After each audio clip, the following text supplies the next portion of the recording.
Welcome to the Was It Good Though podcast. We'll be bringing raw and unfiltered energy for each movie and TV show that we will be reviewing. Just think of it as turning your movie group chat into a podcast. I am one of your hosts. My name is Jazz. I am Jason. And man, per usual, I got some house rules I want to run through with you. So let's get started. One, we will be spoiling this review. So if you haven't seen it, you haven't watched it, please stop, go check it out, and then come listen to this review. Number two, please like, share, subscribe. Let your friends know, let your church members know, let your family know what we are doing over here at the Was It Good Though podcast. Number three, have fun. We just kicking shit, having fun with my friends. That's what we do. And last but not least, this is not a kid-friendly podcast. So if you're watching with your kids, that's something on you that has nothing to do with us. Let's get to this review. He got so scared. I was like, why are you acting so fidgety? Oh, Like You would have thought he owed they had you tax, shaking, bro. Yo, Jason was shaking in his boots. you would think I owe the cash advance people my goddamn self around this bitch. Huh? Like, wait a minute, Hey, they why gonna we talking about this? What we gotta talk That about? gonna get you. 1900.5 APR. Yeah, man. Look, They gonna get you. in 2025, there are so many other things we can talk about. My birthday coming up, the Super Bowl, Kendrick Lamar finna pop out Valentine's again. Day. Like, why we gotta talk about that? I mean, Valentine's Day. it's a conversation. That's why. It's literally Inauguration. a conversation. Let's talk about that. No. No. How y'all No. feeling? No. We got to. We got. This is me checking in on my people. How are y'all feeling? It's crazy. So today you care about. He don't birthday. ever. All right. Anthony, he don't ever do it. He don't ever care. No. We got Ant in the building. You know what I'm saying? What's up, y'all? Hey, look, you know what? Hold on. Let me introduce this properly. Because that's gonna tie great into the episode. Okay. What's good, Okay. people? This is the What's It Good Though podcast about movies and TV shows, not Valentine's Day or relationships. Not relationship. Just dusty dick niggas and women with bad pussy management. That's it. Oh. Uh, Yeah. I know a podcast for that. He's spicy. I am one of your hosts. I am Jason. I am Jazz. And we are joined with our brother. I feel like this back to back, right? Back to back. Yeah, back to back. Playing to tennis. We like that record. I know one person who don't, but we do like that record. From the Talking Ish, a podcast amongst friends, my brother in pod, Anthony. How are you doing today, sir? What's up, my brother? I'm good. Just coming over Snowmageddon here in Louisiana. Man, it's the world. 2025 has been a whirlwind of so many different things already. We only 21 days. We're only 22 days in this bitch. I don't know what's going on out here. Yeah, I mean, the devil got in the White House and hell froze over. So I guess, it is what it is. It is. Stay warm out there. But since we're here, man, I feel like it is. I think it is worth mentioning at the top of the episode. Unfortunately, we had the inauguration. A lot of things. There's way more rumors than what's probably true. I don't know. So we're not going to address the rumors. We're going to address what's the real in this. So of course, on your podcast, I see y'all kind of talked about the niggas that was cooning. Niggas that took hard stances. Niggas that took hard stances against this man only to then tap dance for massa. For that bag, as they like to say. For that bag. But how are y'all feeling? Jazz, I'm gonna start with you before we get to Ant. I'm gonna let Ant get in there. But Jazz, how are you feeling so far with the year and these recent events? I will say I had to definitely take a break from social media because of just so much stuff that I was seeing. I was just like, I'm trying to keep myself in a very safe, peaceful space because I'm going to try to protect my peace at all costs. So I'll probably jump on Twitter, say something and jump back off. But like scrolling through the timeline, on IG and Twitter definitely decreased my activity there. I'm worried, but I also have faith in the man upstairs that everything is going to be all right. I pray for y'all, my brothers, because y'all are Black men in this country to be safe out here, because I feel like we about to be in some real strange times. So, yeah. Yeah. Like I said, I was in therapy and I was told I do have like high anxiety and borderline depression. So I've been super anxious here recently. It's just like I don't because we hear so many different things and we don't know what's real, what's not, but it's just like it just feels bad. It feels really bad for America. It just feels as if he's just based on different stuff or different moves that I have seen, just based on people surrounding him, different things. It's just like, man, I can just see him making this power play like 2025. I mean, 2028 is gonna be. I don't know what I don't know what that's gonna be like. That seems like it's gonna be a scary time, because I don't know how much they will allow him to run wild, but he's about to run. He's about to run wild and run rampant. Mm-hmm. Being when the world allows not even non-political people, celebrity TV show people run the world. That's kind of sick, kind of sick. But Anthony, how you feeling, brother? I know y'all have spoken Mm-hmm. a million times, but now the inauguration it just happened. So I just how you feeling, brother? Well, I did what some Black folks had suggested on Twitter, and that was don't watch. Go and do something better with your time, because sadly the inauguration was on the federal recognition or federal observance of Dr. King. And I did get into some trifling stuff because I saw people jumping on Sexy Red, and then Bernice King got into the mix, and people got on Bernice King. So I was just like, oh, okay, niggas gonna nig. So let's let that be. Our Negroes gonna Negro. And when I came back to it, I got some good laughs because I saw some of the pictures and some of the videos and stuff from it. Melania Trump was looking like the Hamburglar. I Some folks saw was that. Raiden, Yeah, I saw Raiden. Raiden. Some folks said she looked like super secret squirrel. Which I was like, oh, if that's the case, then Trump is definitely shaped like Morocco moles. So that works perfectly. Um, and I tried not I tried to keep politics away from me on inauguration day. But the fact that he was literally doing executive order signing during the inauguration, um, which was just literally pomp and circumstance, and just to show that, hey, I'm here now, so let's start the madness. A few of his executive orders might be blowing up in his face, which I think, hey, that could be a good thing, especially when it comes to equal rights, because a lot of it is set in law, and the president does not have the power to take a law out. That is Congress's decision. But then again, look at our Congress.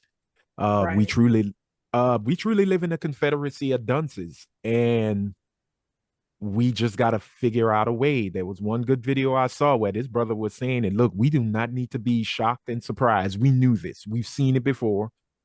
Black folks have seen it since the beginning, since they drug our ancestors from here. We've seen what they do. We've seen how they act, and we've always seen how they move the goalposts. So maybe it is time for us to do exactly what was done on, I think, the 19th, where they had the big rally in Washington that really didn't have the impact like it did in 2016, because a certain group decided to step back and say, don't call us. And that was Black women. And you can tell the energy was not there. You know, I mean, look, props to him for protesting, but it definitely fell on deaf ears. So I I think for us, we just need to take care of each other. We need to start building amongst ourselves, recreate Mm-hmm. spaces that we might have gotten rid of because we felt like, okay, it's cool to come outside right now. For the next 4 years, Jason, I think if you can keep your peace to yourself and protect those around you, I think we'll be fine. I think that's what it is now. As somebody told me when I lost my job, maybe the creator is telling you to take a break. And I'm like, well, the creator ain't paying my bills. So, but I understand what they meant, not to go all out for people who don't go all out for you.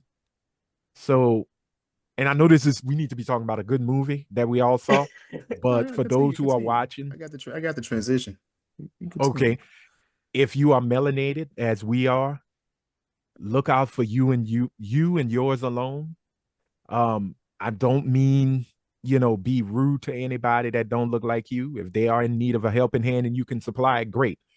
But it is time for us to kind of call upon what those who came before us did and build for us and build those spaces for us, by us, and all for us.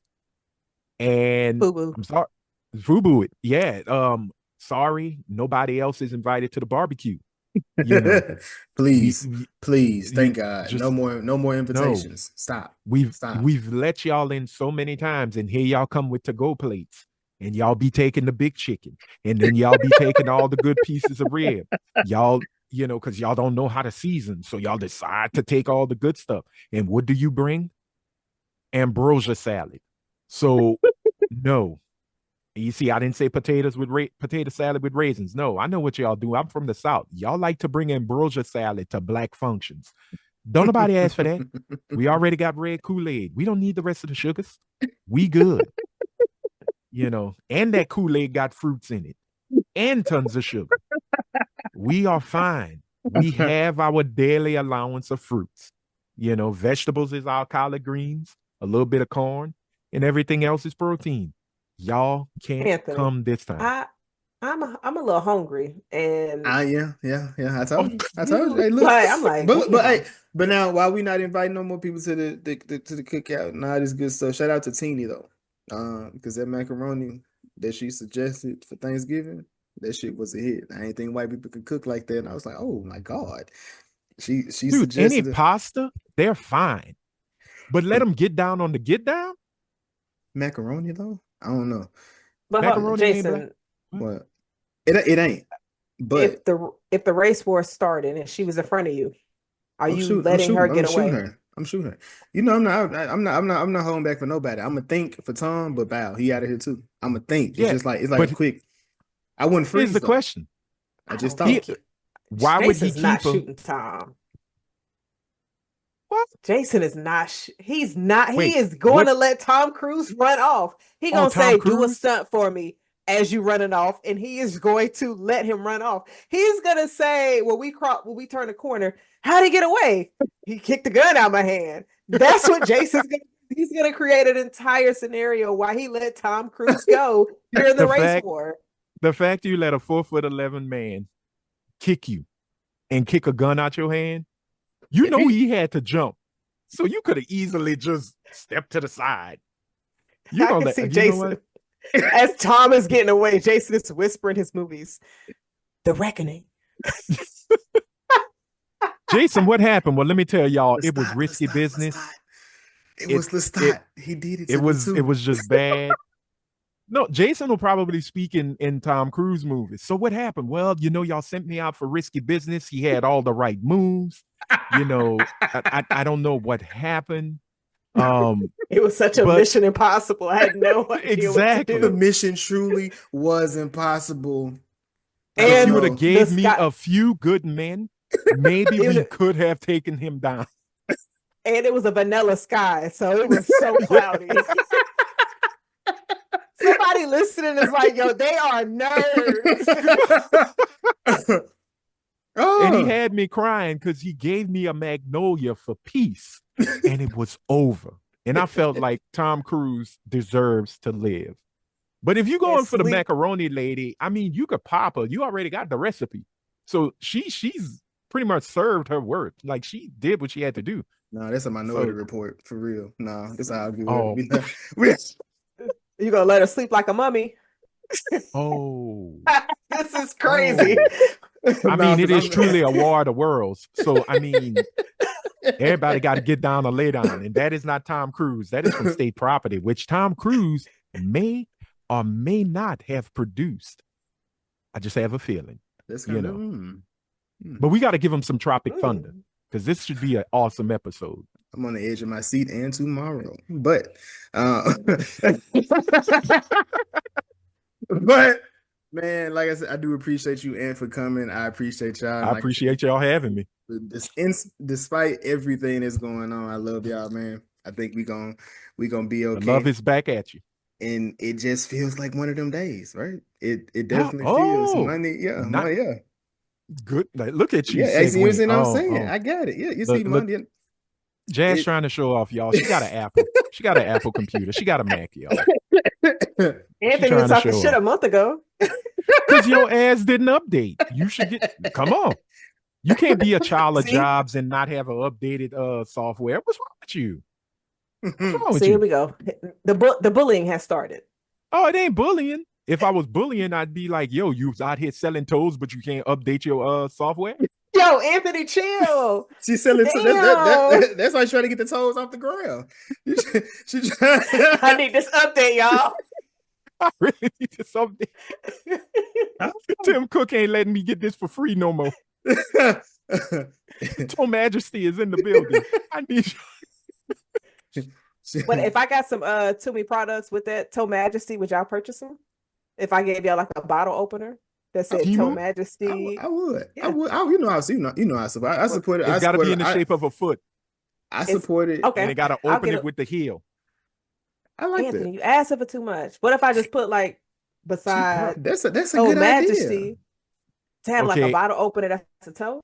I'm sorry. I'm taking digital marketing courses right now because I'm trying to up my resume. So I may be coming up with great ideas for everybody. School talking, kids, education. But if you didn't catch it or if you didn't peep it, because we just really got really, really nerdy with the Tom Cruise puns. Episode 138 is the number one movie in America, ladies and gentlemen. Way to go, black folks. You written, produced, starring black women. I do think the director is a black man, but it was written by a black woman. Mm-hmm. One of Them Days, starring Keke Palmer and Miss SZA, who I think I said she's one of the first people this year with the number one album and a number one movie. So that's an amazing feat. When was the last time that happened? Whitney Houston with The Bodyguard? That's a great question. I'd be lying if I say because that's a great. I would have to look that one up to see. Because they kept saying she's the first, but I was like, man, I thought Whitney would have had it with The Bodyguard in the soundtrack. But I could be wrong. So once again, regardless, congratulations to SZA. Straight up, she's having a wonderful start to 2025. She ain't shoveling snow out of trucks. So congratulations, sister. She definitely not. She definitely not. But going into this movie, Jazz, it was when we seen the trailer, it was like, oh yeah, we got to do that. And it was like, we got to add this to the schedule on here. Especially going into, like I said, we're going into Black History Month, but like I said, black lead, black actor, director, and everything. But of course, we get introduced early on to Keke character, but also SZA character. And we kind of see one of them is more responsible, the other one a bit more careless, and that you can see where the friend duo dynamic, how it works for the most part. But Jazz, how you watching this movie? How are you feeling going into this showing? I'm very blessed and thankful that I have friends that are responsible, friends that I can depend on, friends that I know will not do no ridiculous shit that SZA was doing in this movie. I was just like, come on, sis. Like what you doing? Like, what's going on? And then it made you think, like, you saw the reason. I was going to say, Jazz, would that have been a reason for you to lose it a little bit? Wait, if I was SZA or if I was Keke? You know damn well. We talking about if you was Jasmine and you had a Keshawn. I would listen. Here comes the So lies. Sit back. wait, chill in. Damn. Stay cool on me and my Adele voice. Nah, but I get it. But like it's just with that much power, and he was probably telling her, and he had a nice body. So I understood it to a certain extent, but there's no reason why you're giving him your rent money. There is no, I'm not doing that. Now, if he, Yeah.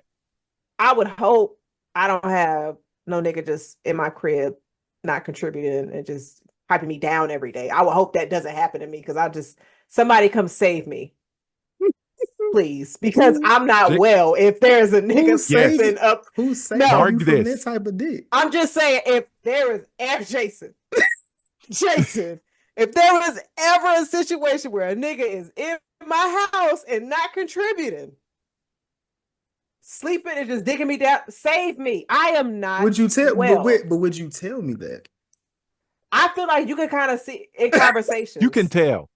You can tell. be like, Jazz, like It's y'all went written- out. I took him out. And be like, damn, you doing that a lot, nigga. Does he take you out? Save me. I'm screaming. Like, what do you mean? Because you are not Tab Brown. Your Like, funds nah. ain't gonna do. You know, this ain't a return. This ain't like, okay, you took care of me, I'm gonna take care of you. He ain't took care of you in no way other Right. than the physical aspect. And like his shoes are all around her apartment. Come on. You now. I see now. If I would have come to Jazz house and I see a shoe not at the front door, then I'm like, we gotta have it's time to have long talk. It's time to have a what is it? What's intervention? It's time to do Y'all- an intervention. y'all gonna pull Jazz has like- checked me for walking in the house with shoes, and if I can't go in there with shoes, I know that nigga can't go in there. That nigga doing something. He devil worshiping or something. If he done came in here, he got shoes on the other side of the house. No. I mean, he could devil worship as long as he got a job and he buying eggs at least. But that mean he's not devil worshiping. That mean he's a gift contributing. from the Lord. He's contributing. Speaking Girl, of a They gift, have Church of Satan children out there at Costco buying eggs, buying bulk, like 5 gallons of mayonnaise, mind you. They are regular, upstanding, upright citizens too. May not be in your little Christian value run. But and look, I'm not a proponent for the Church of Satan. I'm just saying I am showing respect. You're doing a promo. I see what you're doing. Yeah. speaking of Pentagrams. the house of the Lord, did you guys see that Kierra Sheard post? Did anybody see that? No. I saw it. Whoa. Family, and she said both of them done been in my guts. Yeah, Which Kierra is crazy. Sheard, she made a post and it says, my family hashtag, the joys of being a wife and a mother. The whole household has been in my guts. Hooray. And I know the non-church members is upset because they love to talk about what should go on in the church. But the church folks is also upset because they're like, girl, why is you putting your business out there? And I'm just here to ask, Did she lie? There was no lie, but I'm sorry, y'all gonna have to break it down to me because I'm a heathen. Who is this person? Oh, she's a gospel singer. A very well-renowned gospel singer. Well, she ain't that well renowned because I don't renown her. Well, I will say this. I don't know where you are with your the younger church crowd, but Kierra Sheard is you see the nowhere. Yea, do I walk through the valley of not giving a fuck. But yeah, that was funny. Funny transition. Sorry. That was the funny transition. No, that's a good pose though. I mean, she's not wrong. The children been there, the husband been in there, probably the deacon and Oh, wait a minute, sir. Wait a minute, sir. Anthony, all right, this guy was doing well. Sorry. He was You're cooking, a beautiful but person. then he went to Satan. He went to Satan. So Pentagrams. But with this movie, of course, a lot of stuff is set up in the very beginning. We hear about Dirty Dick Keshawn. We hear about Uche. Then you hear about King Lolo. Like all these things are set up within like the first 5 minutes of this movie. Anthony, with what's being being laid out. within this movie. How did you feel about the payoffs for these scenarios that were given? I think the weakest payoff out of the movie was King Lolo, because and I'm just gonna say this. This was Friday for girls' night. This was a girls' night Friday. And if you're not getting it, you remember the movie Friday for the younger ones with Ice Cube and Chris Tucker. King Lolo was, it felt like he was supposed to be the Debo, and it didn't pay off as well as it should have, but that's okay. Because in all honesty, the real Debo was old girl from the jungles. Bianca. That's the real Debo. Oh, excuse me, Bernice. Her name was Bernice. Okay, yeah. Why we say Bianca? That's such a nice tropical name. Bernice is straight hood. Bernice was Debo, but Keshawn's setup was perfect because we all have a friend, a female friend, a woman friend who has a man like that, who has been or who is prone to dating homosexuals, because that's what he is. Yeah. Cat always got a dream, but never have the assets to make it true. And when he does, it turns into a nightmare. Uche was pretty much, oh man, it was kind of like, okay, you're kind of a MacGuffin to me. Like King Lolo and Uche were the MacGuffins of it all, but they did lead to moving the story along. More Uche than King Lolo. But I just saw him as MacGuffins. But Uche paid off. King Lolo was kind of like, I guess because Webb was tacked on, it didn't fit. It was just like, okay, we got to hurry up and introduce him and get his whole thing out and, c'est la vie. Because, I mean, the movie's only an hour and 37 minutes. Good. Yeah. Which was perfect. This isn't hate. 90 movie, bring back 90-minute movies. We don't like, you can tell a full story. Because this is my thing. When it comes to movies and you start making 2, 3, 4, 5 hour movies, you need to make sure all the spaces are filled. Don't fill it up with filler and then give me, different parts and pieces of it, or it begins to like, so Jazz, do you feel like you got that with this? I'm going to ask this. Right? My question don't get no answer. Anthony, you see that? I'm going to answer your question with the question. Like, I'm just like, so I'm going to that man cook. Let me ask this. Right. I got to ask Anthony this question. Do you think this was a chick flick? No. I consider it more of a buddy flick, a buddy comedy. Just so happened that it's starring 2 women. Because if you really look at it, it's got all the formula pieces or formulaic pieces of a buddy comedy. You have the straight person who's Keke, who plays Drew, and then you have the kind of the wild card one, which was, I think her name was Alicia or Alyssa. Alyssa, played by SZA. Notice that Alyssa, SZA, Alyssa. But I didn't see it as a chick flick. I didn't see it it didn't have a lot of the chick flick feels to it. It didn't have the moments of I like to say, ew, that's cooties moments that most chick flicks have. So let me ask you, let me ask you this. So let's go to Bridesmaids. What's the difference? Because do you consider that a chick flick? No. When I think of chick flicks, I don't know. I think of like you don't think women are funny? Magnolias. No. Oh wow, I ain't went that far. What movie did you say? Are hilarious. He said Steel Magnolias. He went to like sad. But what did you say? Bridesmaids. Because that's like, like Bridesmaids was like, to me, it felt like the women's version of Hangover. You know? Or like Girls Trip. Do Girls Trip do you think that's a?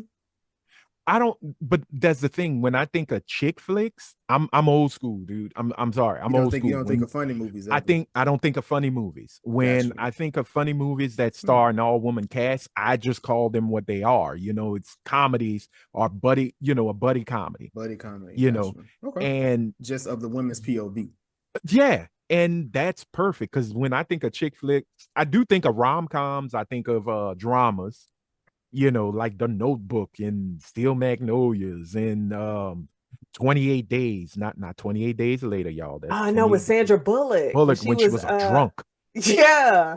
She was a Jason, hell you kid. haven't seen that? I haven't seen that one. Oh, you don't love her for real? It's one of her best You think I movies. seen every one of her movies? If you're gonna obsess over milk, you better make sure you know that milk's material. Well, did you see Love Potion #9? I have not seen that neither. Okay, well, you're young. That sounds very familiar. It's Sandra Bullock and Tate Donovan. It's one of the first movies I've ever seen her in. Where they play scientists and they come up with an actual, Sandra Bullock is the nerdy scientist and she comes up with the actual love potion that when you spray it. That's 92. That's an old one right there. Oh yeah, it's old. I told you I'm older than y'all. I'm way older than you. It's one of the first movies I was introduced to her by this movie. Mm-hmm. This is when I realized, oh man, Sandy Bullock, she's a cutie. But that and Practical Magic are my favorite Sandra Bullock movies because she was quirky. I like quirky Sandra. The Blind Side. No, I'm not gonna say much, but we got to focus on the black women because black women are phenomenal. But yeah, I don't look at those. I didn't look at One of Them Days as a chick flick because I seriously think when I was in the theater, yeah, they had a guy taking his girl there, and they had two young ladies and a male friend with them and a guy friend with them. But I think it transcends, and anybody can watch it and not be like, oh man, I don't want to see no chick flick. I think I'm always the exception to that. But let me ask you this: would you have gone with your homeboys to go see this movie? I ain't got many homeboys that go to the movies with me. The only ones I had were the ones we were the Marvel people. We gather up for Marvel. So would I take them or say, hey, let's go see One of Them Days? They white, so no, it ain't gonna happen. But we did go as a crew to see Captain Marvel. Yeah. So I get it. And Wonder Woman. But no, like if it's my best friend Kyle, yeah, we'll probably go see it. Because like I said before, SZA, price of admission. Keke Palmer, price of admission. I guess I would think that because you have a predominantly female cast. Mm-hmm. Why wouldn't niggas want to go see the women in the movie? I just don't see niggas going to go rush to see a movie with like two female leads, in my personal opinion. But they would go rush to see Hangover. Well, and so you know what I think it is? Oh, I'm sorry, Jason. I said that was 2009. Is there a difference? I think it is. I think there's a bit of a difference, and they rushed to go see Iron Man. So even though it's a comic, it's a little bit different. There's a movie led by a woman. I just don't see niggas or men rushing to go see that movie. I just don't see it. Misogyny always wins. Well, but you know what also, Jazz? It is the whole concept of not saying that women aren't funny, especially when it comes to physical comedy. It is very male dominated. Let's just be honest. I mean, one of the greatest physical comics on stage and screen was Lucille Ball. And she was the only one for a long time until Carol Burnett and her crew came in. And then when you start to move into the 80s and in the 90s, a lot of the comedies that may have had women in it or starred in it weren't very akin to physical comedy. So when you look at movies like The Hangover is physical. Whether, you want to look at it or not, it's physical. From the moments of Doug losing his tooth, Mike knocking out Zach Galifianakis. Right. there hasn't been a lot of movies with a female-led cast that was very physical. Girls Trip shocked me when they started to do a lot of physical comedy, especially, having Jada Pinkett suspended on, up in the The zip air, line. and then she just turned into a fire hose and doused the whole crowd, which Somebody has liked it. happened. It's happening. It's happened. It's happened. It Was happened you when there, I was in Anthony? Vegas. Well, I was there. I didn't It got think it on you. would. Hell no. I'd have turned into Superman and I'd have uppercut her Anthony in the down with the gooch. mouth open. No, Freaky no, no, frog. no, no. You Nuh-uh. freaky frog. You kiss my ribbit. It ain't never happening, man. The day you decide to give me sour lemonade, we fighting. But no, it's just what it is. But I think now we're starting to see a turnaround. Yeah. Fellas Movies gotta like go. Bridesmaids should be in the same class as a movie like The Hangover, right? Because it's funny. Women can be It's funny. funny. Yes, we're seeing it. The sad thing is that a majority of moviegoers, men, don't want to see it. And it's sad. It's the whole woke, go woke, go broke run. They're gonna go broke anyway. Well, obviously, one of them days didn't go broke because it was the number one film in America, and it beat out Mufasa. Now, Oh, I meant just the people that's just like yeah, but playing the whole woke thing. That's their But, whole thing. That's what makes them feel like they're validated in their ignorance. right. There can be movies where you can have an all woman cast, and it's just as enjoyable as if you were watching a movie with an all male cast. Now, action films might be the last bastion of masculinity in film. Even though we've had Colombian, what was it, Colombiana? That was That's good. the first thing that came to my mind. And we got Ballerina dropping this year too, which is a Right. spinoff to John Wick. I think she's gonna kill that role. Now we're starting to see, and I mean, look, it's nothing. Oh, because you had Tomb Raider too. You had Tomb Raider, but Tomb Raider was based on a video game, which, let's be honest, Dudes be horny for their video game characters. Huh? Dudes be horny for their video game White characters. dudes be horny for their video game characters. Well, look, I ain't gonna lie, I'm a grown ass man, but he black too. He about to say he got one. Who you be horny? Who you be horny for, brother? Boy, I love my Samus Aran. You out your mind, Metroid? That's a one. Yes. Oh yeah, that's one I ain't never looked at. Well, this is the first. But robot. In all honesty, the reason I love Samus so much because that was the first video game I ever played where you were a girl, where you were a woman. And the only way you find out is if you finish the game at a certain time. She take the helmet off, and you go, "That bitch got green hair, long hair. That's a woman." Oh well, I want to play it again. So Samus is bae. But we're starting to see women really coming into their own. And I like it, man. As long as the story's good. Look, man, Sarah Connor. Who didn't love Sarah Connor in the Terminator films? Yeah. You know what I'm saying? Who didn't love Ripley? That's that girl. Right. Okay. So women can do these type of roles. It's just that there are men who don't want to see them in them. Period. Sanaa Lathan was out here teaming up with the Predator to kill the aliens. Yeah, in AVP. People didn't want that shit, man. Just don't do that. Don't bring that. Don't do that, dude. Name some shit. Somebody else. Neve. Neve. Neve. Brandy survived. I know what you did last summer. She survived the front door. We're not. Okay, let's get back on track. We're not getting on that.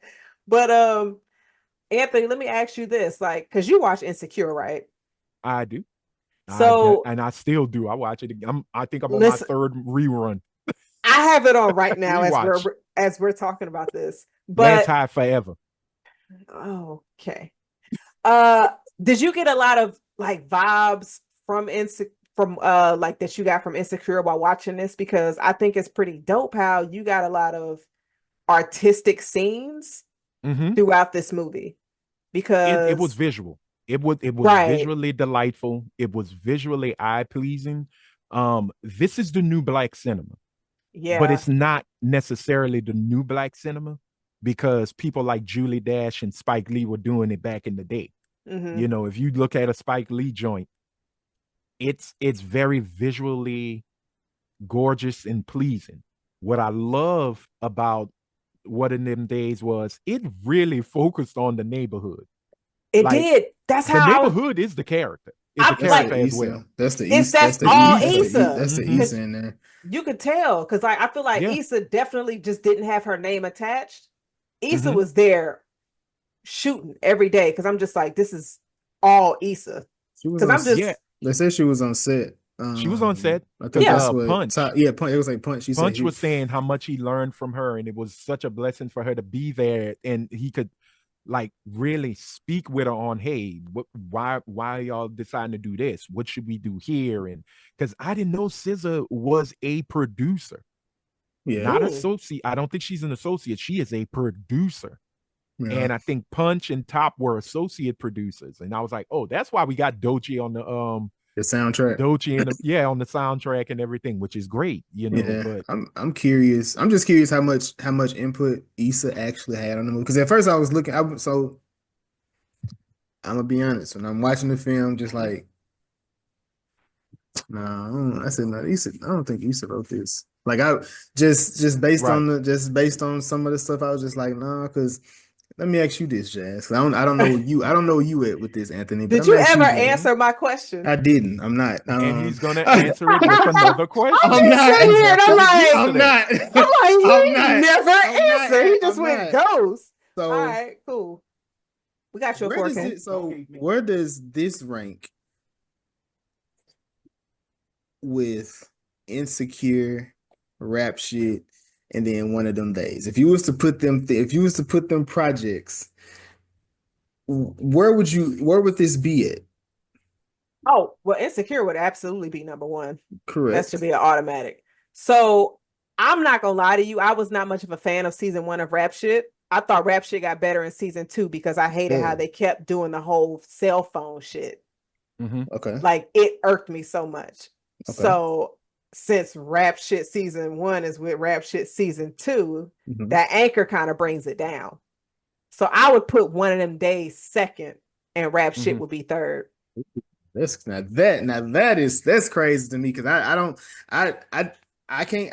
see that as far as when it comes and I don't like there's probably more things I didn't like in this movie than I did in that show, but as far as chemistry between the leads, the black women in that, I prefer the Rap Shit route. And then I feel like I feel like they was laying groundwork and they were trying to figure things out within that. And then they were trying to, of course, relate it to not necessarily us, but the generation, the in-betweeners and the younger people. I feel like it was trying to bridge the gap with them and just how things are today. I felt like the way it was going, I think it would have been one of them shows that would have been recognized, but of course it got canceled too soon to really realize that. But I really enjoyed that. I really enjoyed it. Like I said, this show. I mean, this movie a little bit different when it comes to it. And like some okay, so you said body comedy, right? So there's plenty of it in Insecure. There's quite a bit in Rap Shit, but the body comedy in here. Jazz, what was your funniest scene? Like where did you get the chuckle that you got? When they was at the blood bank. Oh, Yo, I thought that was that's just Janelle James, right? yes. Yeah. That's what Yeah, that sister is because hilarious. she was just like, I'm scared of needles. She said, "Girl, me too, but we about to figure it out." I'm like, whoa. Like what I is had a going- nurse like that one time. That is so scary. Like, nah. Yeah, And then she was good. you had a whole blood fight. Like she was stepping on all of their money. And then when Keke, obviously I had a good time with the scene. She was just like, do we still get the money? No money, no blood, no money. I was laughing at that. Jason is unimpressed. I'm having a good time. Because like when you see Keke passed out a whole nother color. I laughed, but it sometimes scenes can be overdone. Yeah. Like it felt and it felt kind of it felt like and Marlon is one of my favorite, but Marlon is one of them people I feel like he overdoes stuff sometimes. Like you're like, damn, you was almost there, and then you stretched it out a little bit too long, Right. brother. And Too that's much dip on the chip. yeah, and that's That's too what much you feel dip. like it was. He could have had so it was just too much. It was just like I don't even say too much dip on the chip because sometimes like I got where you were going, but you missed it. You missed the landing. It's like you just did a skydive at the thing. You was like, damn, now you hit the bottom of the goddamn thing. Right. That wasn't my favorite scene. The one at her job interview. I had to. What about the job interview when she was getting whooped? Yo, I would have left my homegirl out there. Oh like, God, yo, I would have left her out there because we why gotta you think doing about that? our future. Stop calling my name. We have to think about our future. Just take the L for the both of us. Like, don't. I was just like, please don't go outside. I felt for her though, because you just heard her go, Drew. Because what am I supposed to do? Why can't you fight the universe? The universe gave you what you was looking for. Because why did you hit that man up? What was you doing? Like, come on. You should have ran. Like, you just let her toss you around. Bro, you see when she ran the first time, it was like, yeah, nah, she's not a runner. I was like SZA look good, bro. SZA look But good, she is bro. not athletic. Yeah, nah, she got too much air. I don't know. I was like, I said, oh wait, SZA can't run for real. When Bernice said, "You thought I wouldn't find you," and SZA turned around and you see Bernice running towards her. She didn't even run. She just gonna blink like hold. I was like, come on, dog. She just stood there. I said, "Girl, you better run." That bitch ran track. Bernice ran track. Bernice is about that life though, and that was the thing. I mean, look where Bernice lived. That tells you that girl grew up fighting. All her life, she had to fight. That hallway scene. I was so scared for Keke. That was funny, but it was like, it's one of them dark jokes more so. Yeah. It's like, for me, it was when they go, "Hey, you smell good," and she's like, "Oh, she better not have no nigga." I was so triggered. I was like, it's like every time, go kill him. Every gas station experience in one hallway, looking at that scene. How you doing? And you see who you with? Like, yeah, who you with? You better not have no nigga. Ooh, you smell good. I'm like, okay, not and I thought it worked.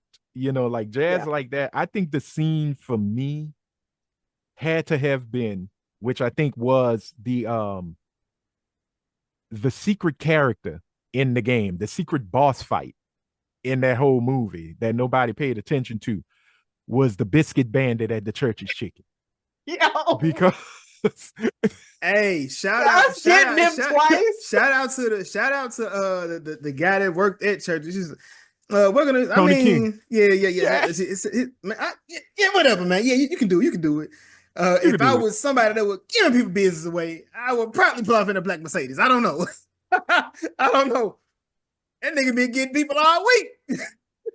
Oh man, that was just raw. And I love how my boy just showed up. There he go again. The biscuit bandit. I said, yep.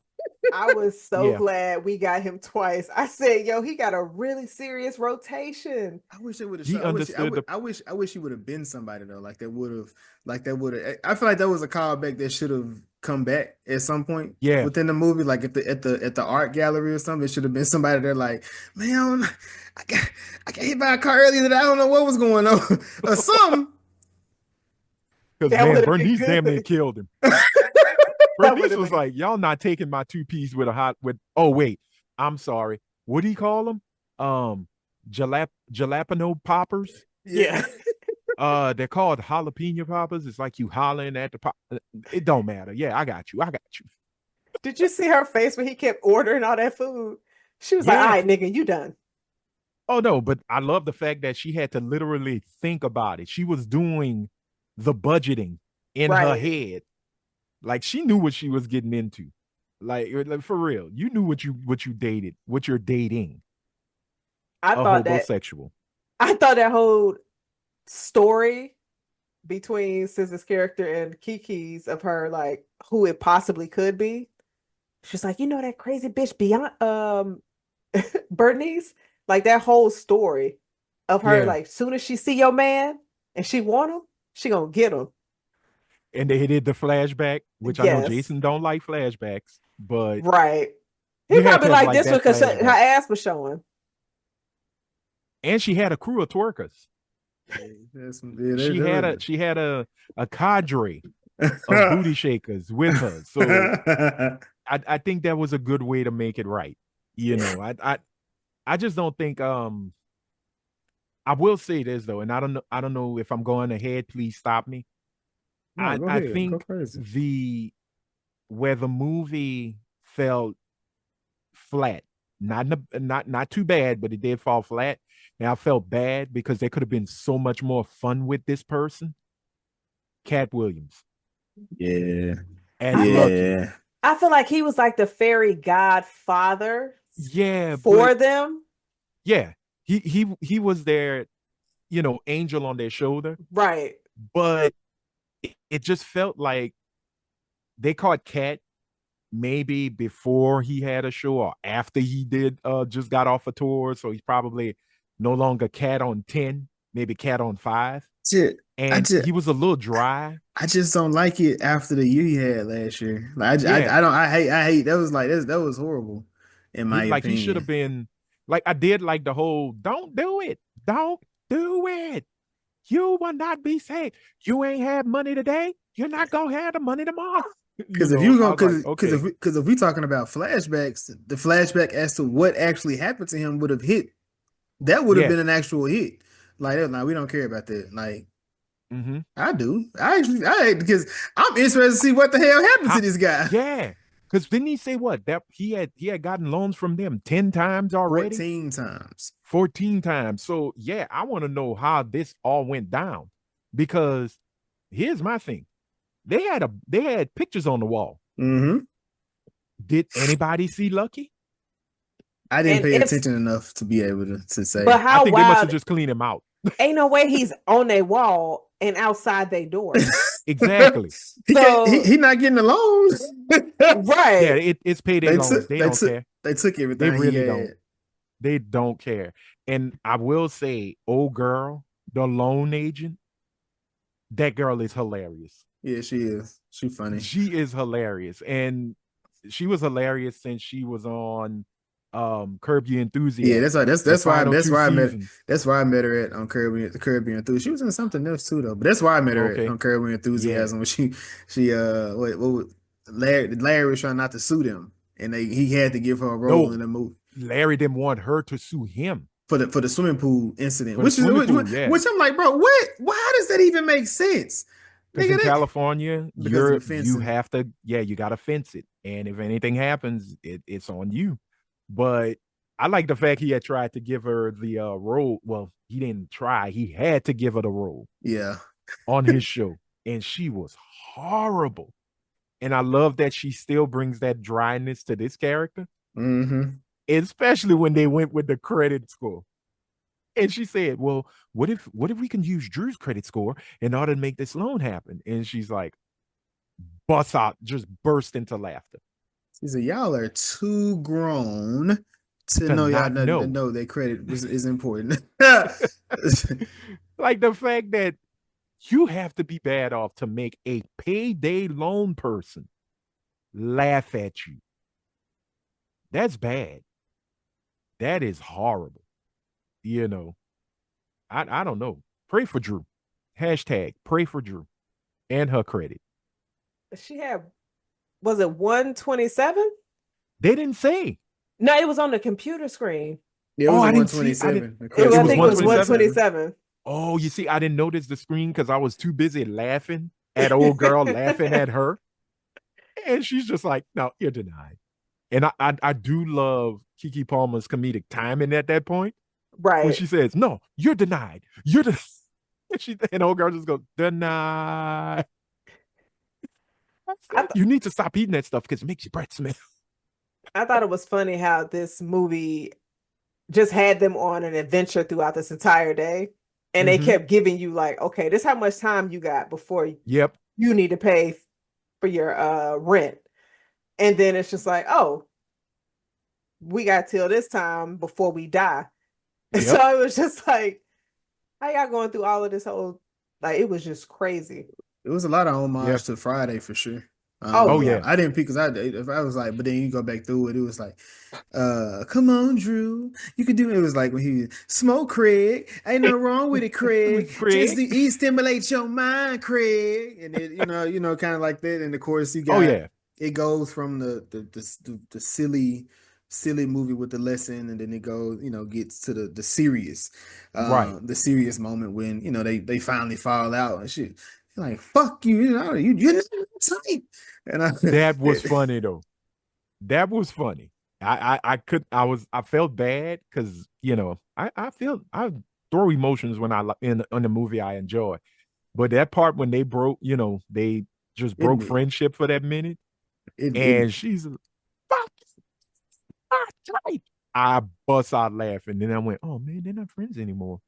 just Very sad. that's the wrong side of the street. We'll make it to the other side, bitch. But that's how friends argue. But Nonsense. was SZA wrong though? Like she just kept fucking up. Was SZA, you mean Keke? Because I'm SZA. Yeah, I know SZA. Wow, SZA always wrong, all the way wrong. I think SZA never did a thing that was okay in this movie. Well, but at the same time, yeah, she really did go all out to help her friend though. Even though, and she knew she messed up. She knew she messed up. What did she do? What did she do, Anthony? Please tell me. Would you ever climb a pole to grab some Jordans? An electric pole. She was fixing. It was called course correction. She fucked that up. So she needs to do something that's outlandish. She did that for herself too, though. She don't even got no money. No, that's understandable, but still, you messed up. You're gonna do whatever you can to make it right. So she did. Well, she tried. I'm not saying it's kind of redemption. She almost died, and damn near took Drew with her. Yeah, she too thick to fall on Keke. Should have been dead when she fell on her. Oh man! Wait, would y'all have tried to catch y'all friend? It depends on the friend. I ain't gonna lie to you. It depends on. I'd have to tell them you built for it tough. Make it happen. You good? I would have. I would have kind of timed it and tried to bump them to kind of brace the fall. But I'm not kind of mug them. If you just sitting up under somebody like this, kind of crazy the way she was falling. This ain't no trust fall. You are falling from feet. Feet. I do think it's funny when Drew woke up and she said she realized she was in the ambulance and thought about the budget and thought about how much that bill is going to be. She said, "Oh, we got to get out of here," and for them to run out and the EMT to yell, "We already have your information. We know where to send the bill." That is so. Oh man! Wait, she was like, you might as well keep riding. We got everything we need. We got your money. We good. You have to pay where this to send the bill. Like now, that's so crazy. Now, the one thing that I really appreciate, going back to the how much Issa had a hand in it, was that the apartment complex had life to it. How everybody was it was a beautiful little ecosystem / microcosm. It's its own society, had its own culture. Mama Rose had a store in her house. That's the candy lady. Yeah. Yes. We all have that. Is that what y'all call? Is that what they called it? Where you from, Jazz? The candy lady? So I didn't have one, but I've heard people around North Carolina, different cities, where they call her the candy lady.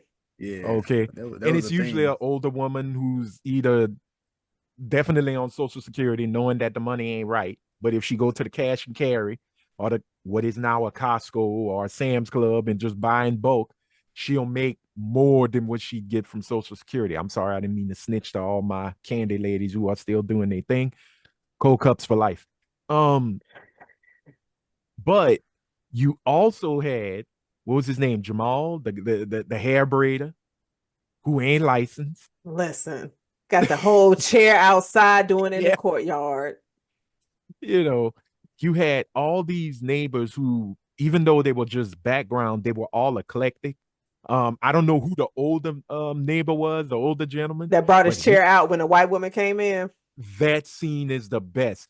Did y'all notice how everybody was stopped, had just like froze?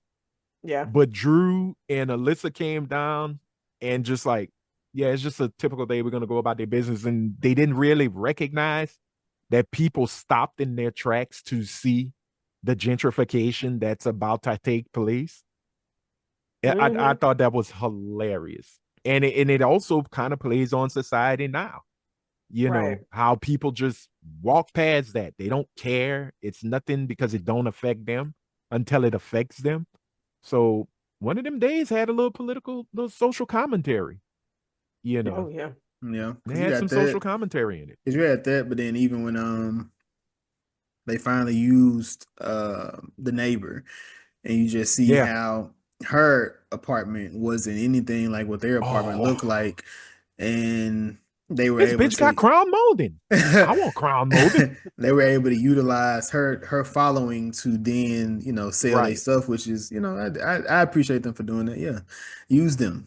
Sell that, Well, yeah, I let mean, them buy this hype beast stuff, make it seem like unfortunately, which in a situation like that it could become something different because now right. these people have bought it and they could flip it for something else later down the road. Mm-hmm. But yeah, that was it was dope for them for a temporary situation to fix what they had.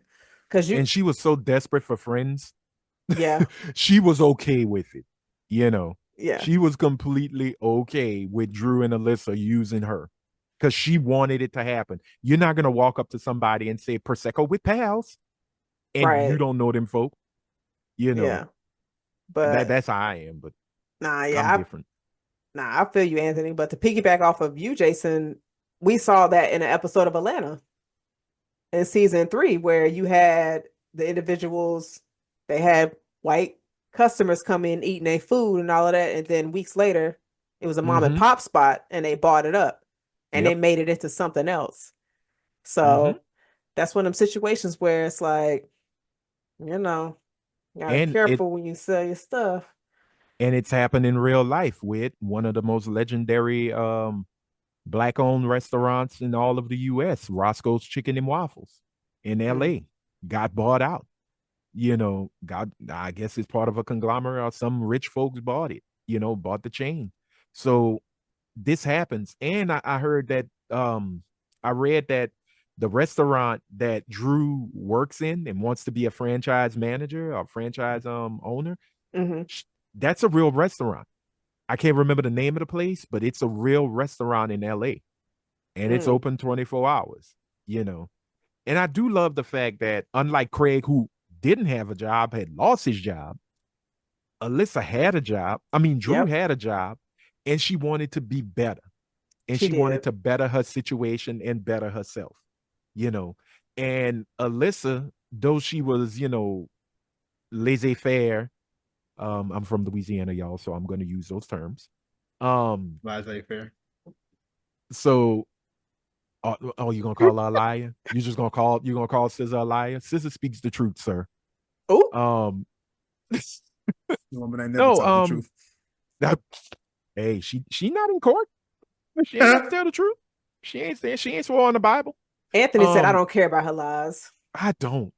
I don't. Her lies can become fluffy pillows that I lay on. All But right. yeah, let me stop. The thing is, they were both. They're both talented. They're both accomplished. If you really think about it, it's just that Drew's drive is completely different than Alyssa's drive. Alyssa's drive is something like hippy dippy, straight out of the universe, right? It's cosmic. Saturn has to be, or Mercury is going to be in retrograde, so that means I can move forward. Drew is Mm-hmm. like, the rent's due. I got to go make this hustle.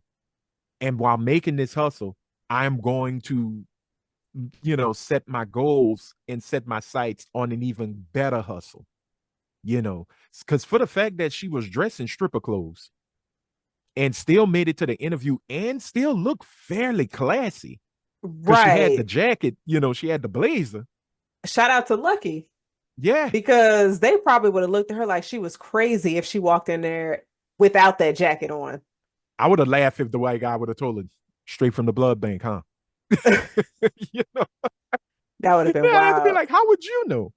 But I mean, I do love the scene of her interviewing yeah, because to be in that kind of position and then on the other side of it, you have a somewhat older Black woman in that position. mm-hmm. And so with the connection that they was able to make during that interview, I was just like, that's what I'm talking about.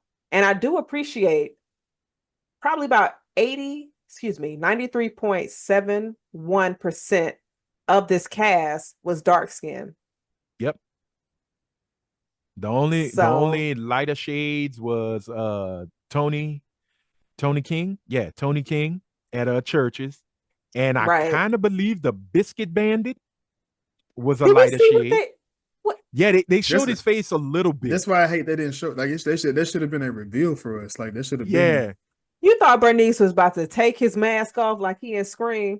Yes, like I thought. I mean, I thought, Ghostface. but because I'm Like in it's my a Scooby-Doo mystery. because it could have been. I mean, because Right. that could have been a thing. Like just who is it?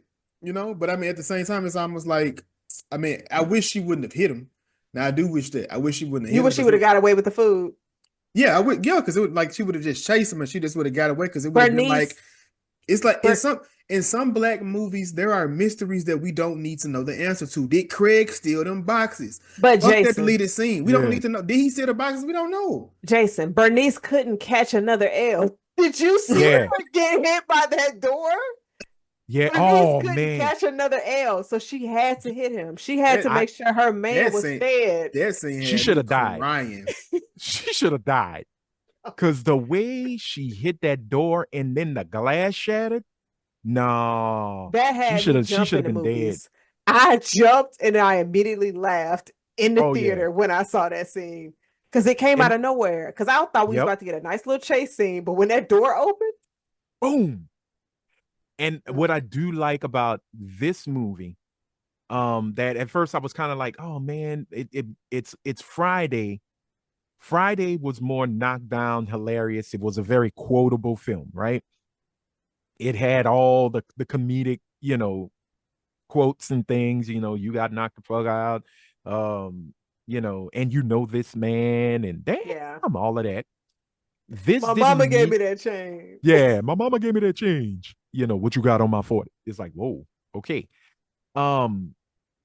This movie didn't have to have quotables or anything of that matter. But what I liked about it was the comedy was subtle. It wasn't, other than the blood fight and the biscuit thief, the biscuit bandit, a lot of it was very subtle. There was some subtle like laughs. Like I didn't like gut laughing, my gut was hurting, my jaws were hurting from laughing so much.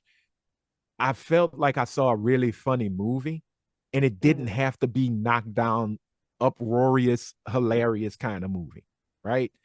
The comedic timing between both SZA and Keke Palmer, I thought worked. I didn't think, and look, I will stand on what I said. I did not expect SZA to be good. I did not expect it. I'm so glad I was wrong, because she played Alyssa well. Like she was on it. Now my thing is, like I said, with Cat Williams, I wish we'd have got somewhat of an old school Cat Williams, but I understand why he played Lucky how he played him, but everybody else, man, Janelle James, Tony, is it Tony King? I keep saying Tony King. If I'm wrong, please make sure y'all correct me on it. But Tony, what is it? Tony the church's man. I know. I'm trying to think that. Yeah, he was on 85 South, and it was like he do the animal video. They were like Tony I can't think what the other. It's not Tony King though. No, it's not Tony King. I'm sorry, Tony. God darn it! Had you said so it, bad, I would have. Because the crazy thing is, him and Tony the Kev Baker. on stage. Kevin, was it Tony the Baker? Tony the Baker. Okay, but his name is Tony Baker. Tony Baker is the name though. Yeah, Tony Baker. Okay, I'm sorry. My apologies to you, Mr. Baker. They went putting them where they put them was perfect. They came in, they did their thing. Who played King Lolo? I'm gonna just call him Jerome from Snowfall. I know it's Armin Joseph. Yeah. Armin Joseph. It was a little off. He was a little off. Because they put him in that third act and they really didn't have to. King Lolo could have just been how I liked how they did it, how they set it up. I think that whole concept of him being the boogeyman, shout out to Kendrick, Mos Def, that was perfect. We didn't need to see him. You know what I thought when he rolled up at the apartment complex? Mm-hmm. He was a midget. And he was just a like little person. And he looked like he was struggling to talk. I screamed out, "Well, is it the braids?" Oh, yeah, because he did have them prison cornrows. That is true. Like, why it seemed like Jerome a little short bussy. I appreciate the illusion when they say, "Who do you think you did? Is Franklin sane?" I did get the yes. A little play on Snowfall, but also the fact that you're not supposed to look at him, and then you find the reason why, because he do have a little lazy eye thing going. That's what it was. Yeah, because his eye was on the sparrow, that's why his aim was off as well. But again, they didn't really need King Lolo. They could have just made him this urban legend. Like even when they did Lil Rel's part, Lil Rel part was funny. He's like, your daddy died on a boat. My daddy died. All right, I'll give it to you 1,500. Good. You son of a bitch, you tricked me. I thought that was funny as hell when he did his reveal. I love Lil Rel, but I didn't love him in this movie. Okay. Though. That's understandable. I mean, it was like he was being like because so Keke when she was doing like some of the stuff she was channeling, I feel like they could have been more reserved for somebody like DC Young Fly or something. Like a young nigga that like a young pot like because Rel is very relevant. Very sad, but I feel like that would have been like I would have reserved it for somebody like them niggas from 85 South. It could have been all three of them niggas on there. Yeah. I think that would have definitely hit them niggas being out there because that's all they do, like shoes, them comedy type. And I do feel like he probably. I mean, I don't think it would have I don't think it would have taken away from the film neither because Lil Rel is just as important as big as them, and I just feel like it would have been something that would have been. A nice little crossover with them, but that's just my opinion. I don't know. And Lil Rel from Chicago, so he ain't even from LA. So what difference would he have made in that? Right. Well, but D was getting Jordans, so it kind of makes sense. But then it was some Jordans that was hanging up on and it was just like, bro, what 1,500 for these? Again, vintage. But they was going for 2,500. $5. And that's even more reason for me to be like, nobody ain't doing it. Ain't nobody doing it. If you saw online though that those shoes and they was hanging from a power line and you needed to pay your rent, you're not gonna go get them shoes? I probably wouldn't. So I'm supposed you got to be out on the street. I should suspend my belief about this, but I just don't see shoes hanging on a wire about to be the ones that's gonna settle. That's gonna be the, I don't think that's gonna be it. Listen, your belief don't sound like it has been suspended. It ain't. That's my point. It took me out of it. I'm like, wait. His driver's license suspended, but not my belief. They took the shoes off. They took shoes off of a power line. But see, and then they posted. They Issa Raid them with the whole neighborhood. Listen, that was so fire. I was like, oh, they killing it. I know Issa was in there. She was like, let me cook. It was fire. I was like, Issa D about to pop up somewhere. That was my in favorite. both of them. That was my favorite scene in the movie. But I was just like, man, this isn't like a piece out of Insecure. They just threw up in here real quick. Don't chill, Right. chill. No, Well, ain't but- no right, Anthony. Nah, fuck that. Relax. Well, no, but at the end of the day, it has become that nowadays with a lot of black cinema that is hitting the theaters now. Insecure is a part of that blueprint. Even though Insecure was a television show, Insecure and Atlanta, they have become a huge part of new black cinema, of this generation's black cinema. It's very subversive, it's subtle, and I may be using subversive wrong, but let me know. I like big words. Can't hate me for it. But it's not in your face. It's almost like stuff that comes subliminally. You got to catch it. You know, case in point, when they were about to go to the check cashing place or to the payday loan, and Drew is looking and just paying attention to the guy with the sign. And it's that whole thing of when you see those cats, they're flipping the sign, spinning it, doing tricks with it. And that fucker couldn't even get it over the mascot. So he's just doing this the whole time, like trying to get people attention. I laughed at that because I'm like, you are not getting paid for the day, sir. You cannot bring anyone in. The fact that when they get to the check cashing place, yes, you see Lucky, but when you see the APR for the loans, she said, I thought that's the year it was established. 1900.5%. And you know what's crazy? That's a play on, was it what was that payday loan or that loan business that had supposedly it was ran by the Native Americans? No, that's wrong scam. Okay, my bad. Pay it for wait. Okay, Forex. That one? No. It had it actually had some Native American people on it. It was something Sky, Northern Sky, Eastern Sky, something Sky. And as they're talking about it, you need cash, and we're here to help you for bills that can't be paid, and blah, blah, blah, blah, blah. But what people never notice is if you don't read the small print on the screen, and if you read the small print on the screen, the APR, the interest, was 675%, because they have to do it for legal reasons. But the beauty of it is, and I've had to do this myself when I was working in television, as long as it's there, the font size doesn't matter, but it has to be just legible enough for if someone made a claim to the FCC, if the FCC can read it, you can't be sued and you can't be punished for it.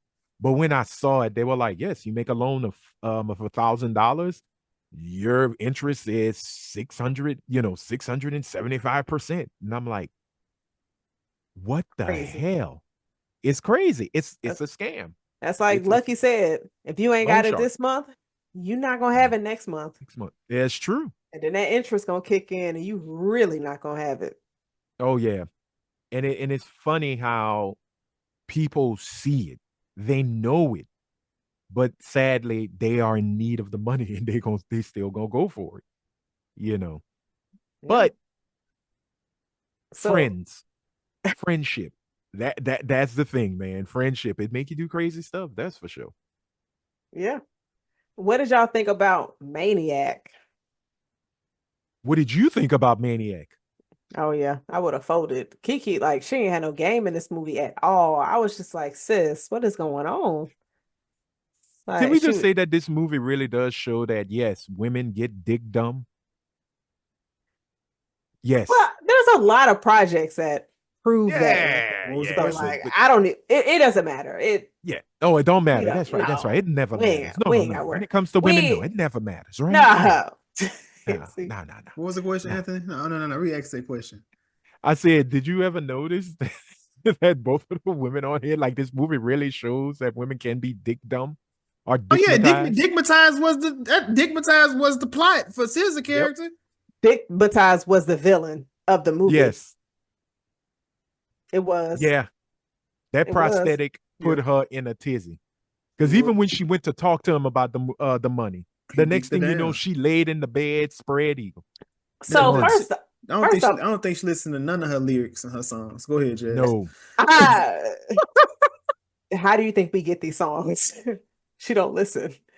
But first off, my man don't need to be coming out in the living area oh, showing his nah, sir.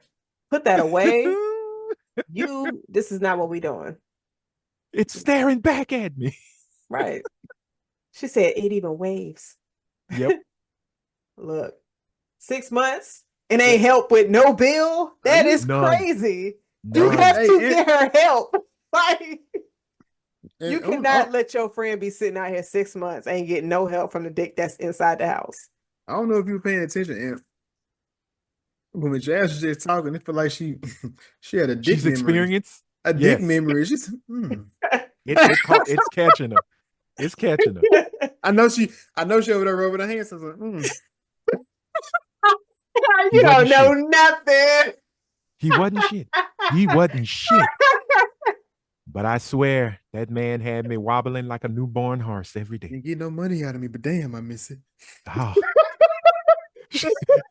You saying Jazz gonna be in her room later after this recording with us with a phone texting like Future? Not y'all thinking no. Not y'all thinking I'm about to send a happy birthday text. Jazz, if anything, oh my God, oh my God. No, but look. No, Hey, big head. Hey, look, no. It will not be, she will not send a text. But what's gonna happen is she gonna be sitting there with the phone like Wolverine looking at Jean Grey and Cyclops. Oh, damn. I remember them days. She gonna be playing Al Greens for the good times. You really want to lay your head on that pillow, huh, bro? I know Jason ain't talking like whoa. What holidays weeks after your birthday? Valentine's Day? Oh. You gonna go see Cap? Jason's like, how many times? 1, 2, 3, 4, 3, 5, 4, plus 5, five. plus 5. Hey, every time. What? Hey, Surprised every time. I didn't see this yesterday. Oh man. I was here earlier today. I was Damn, Mr. here. Wallace, how's it going? Whoa, bitch. How you know me? He was here at 2 o'clock. Oh, damn. Hey, same seats. Hey, jump, who are you, nigga? Same seats. Who are you? Oh, I see. You're at K9 And why again. are you around? Oh, we got that middle seat ready for you, sir. Come on through. You left your cup earlier. It's still there. We knew you would be back. You left your shield. We knew you was coming back for that one. Oh my goodness. You want us to put some popcorn in there? We got you. We still have your Wolverine popcorn holder, sir. Let's have fun with that. I want that shield. That shield look hard. I like that. Oh, I didn't know they got. Oh, you haven't seen it? You didn't see the Captain America? Seen it. Oh man, No. the Captain America merch look good. Okay, because I know we don't have a Regal or AMC theater, so I know we're probably not gonna get the cool swag for it. So, but I'm still going. I'm still going. I'm gonna go early. I'm gonna go I'm gonna go to the first feature. I'm gonna let everybody see it, and I'm gonna go 5 times after that. And I'm supporting Black people, man. 2025, I'm supporting it. I'm just gonna do what I gotta do. One thing, do what I gotta do. One thing we haven't mentioned though was Maniac, or maybe I did. I missed it, but Maniac. No. She started, and then we got on with it. But it's cool. So Maniac, I do appreciate the scenes with him, and I would if so. I'm gonna say this: if there was this is a movie that I feel like a story could be continued. Mm-hmm. That's why I hate the ending of this. I hate those type of endings. I hate those black ass, puss ass endings that they do in these type of movies. I hate them. Don't write me a book on what the fuck is going on. But I would like to see if they was this one of these movies where I feel like it could be a series, and I would like to see it go from this movie it could go to a rom-com between Maniac and Keke, and we just see what that first date looked like, or whatever the situation came to. Because I didn't like, because the whole thing, him coming into the candy lady and he was like, can I get the honey buns? Like, she's like, wait, like, Yeah. she like, it was like she was so she was just so into it. She was like, I mean, he's like, wait, I'm saying right there, right there. He was like, oh, I mean, mine's sweet too. I mean, I ain't saying it. And I was like, it was cute. But then the whole Yeah. thing, she in the car, and I'm just like, and they kind of pissed me off because I was like, come on, bro. Why does he have just an axe in his car? Like, through fire, I don't know what firefighters do in their own person. Like, they just be carrying axes like that. Like that. So, Jason, would you look at me differently if I told you that there wasn't, or there was a sword under my car seat?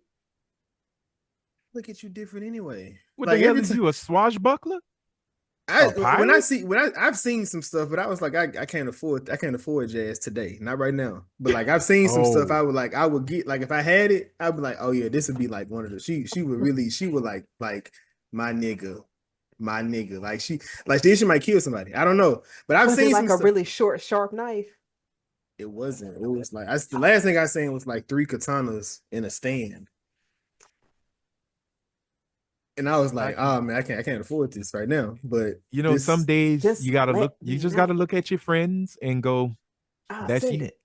But yeah, Jazz having a knife in her car, that's just, it's on par with the character. That's plot for her. But this nigga in the car with just an axe, is just traveling around in a Mercedes. He's traveling in a Mercedes with an axe. It's just like, it was just weird. I do appreciate the scene of them in the car. Like, How much do they pay the firemen in LA? Because I need a career change. I mean, I'm gonna be straight up. Oh man, that's kind of crazy, just considering everything that just happened in the year with all the fires that was going on in LA. Right. So that was but I do appreciate him picking them up when they was at the restaurant. He was like, where y'all being dressed like that? Gymnastics. Yeah.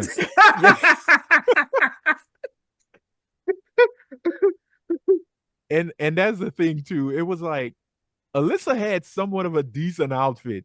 Keke was all out from the club. Keke Straight was from the strip wild. club. She was straight out the strip club with that outfit. But it fits. It's like, this day can't get any worse, and it does constantly, over and over and over again. Even when it looks like they're about to have a win, it literally goes wrong for them.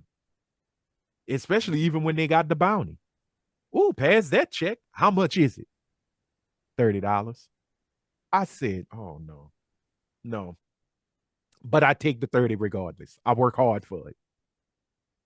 They work hard. It's crazy because, like, they got that money. They got more than that money that they needed throughout that entire day. Because you think about what Bernice took from them. Yep. And then you think about what they got at the art show. Yep. Because I think they cleared, what, 5,200? I think so, because they were supposed to have at least 5 for Lolo, right? For Lolo. Right. They didn't clear the rent. But at least but rent was 15, right? 15. And so they had to give, if they had 52 or 50, I think it was like 52 or 5,500 after all the sales. Yeah. So you had to give Lolo $5,000. Mm-hmm. You only had $200. You were still gonna be kicked out. Uchi was still gonna kick you out. Thank goodness for small miracles known as a fire. Man. Thank you, Keshawn, for burning all the candles. The fact that Keshawn was a hero in the end. He was the villain. He was the villain who had a redemption arc, and he won. If he wasn't never hero. No thieving ass nigga, they would not have even been in none of that. Was he thieving though? The money was placed in his hand. He knew that was their rent, or they would get kicked out. And you talking about you taking somebody's rent as a loan in a strict place where they could get kicked out? No, I'm not Anthony. I'm not letting you get. He was trying to flip it. If he could take his ass to work, he could have been able to get 2 to 3 checks to get that 1,500 that he took from them.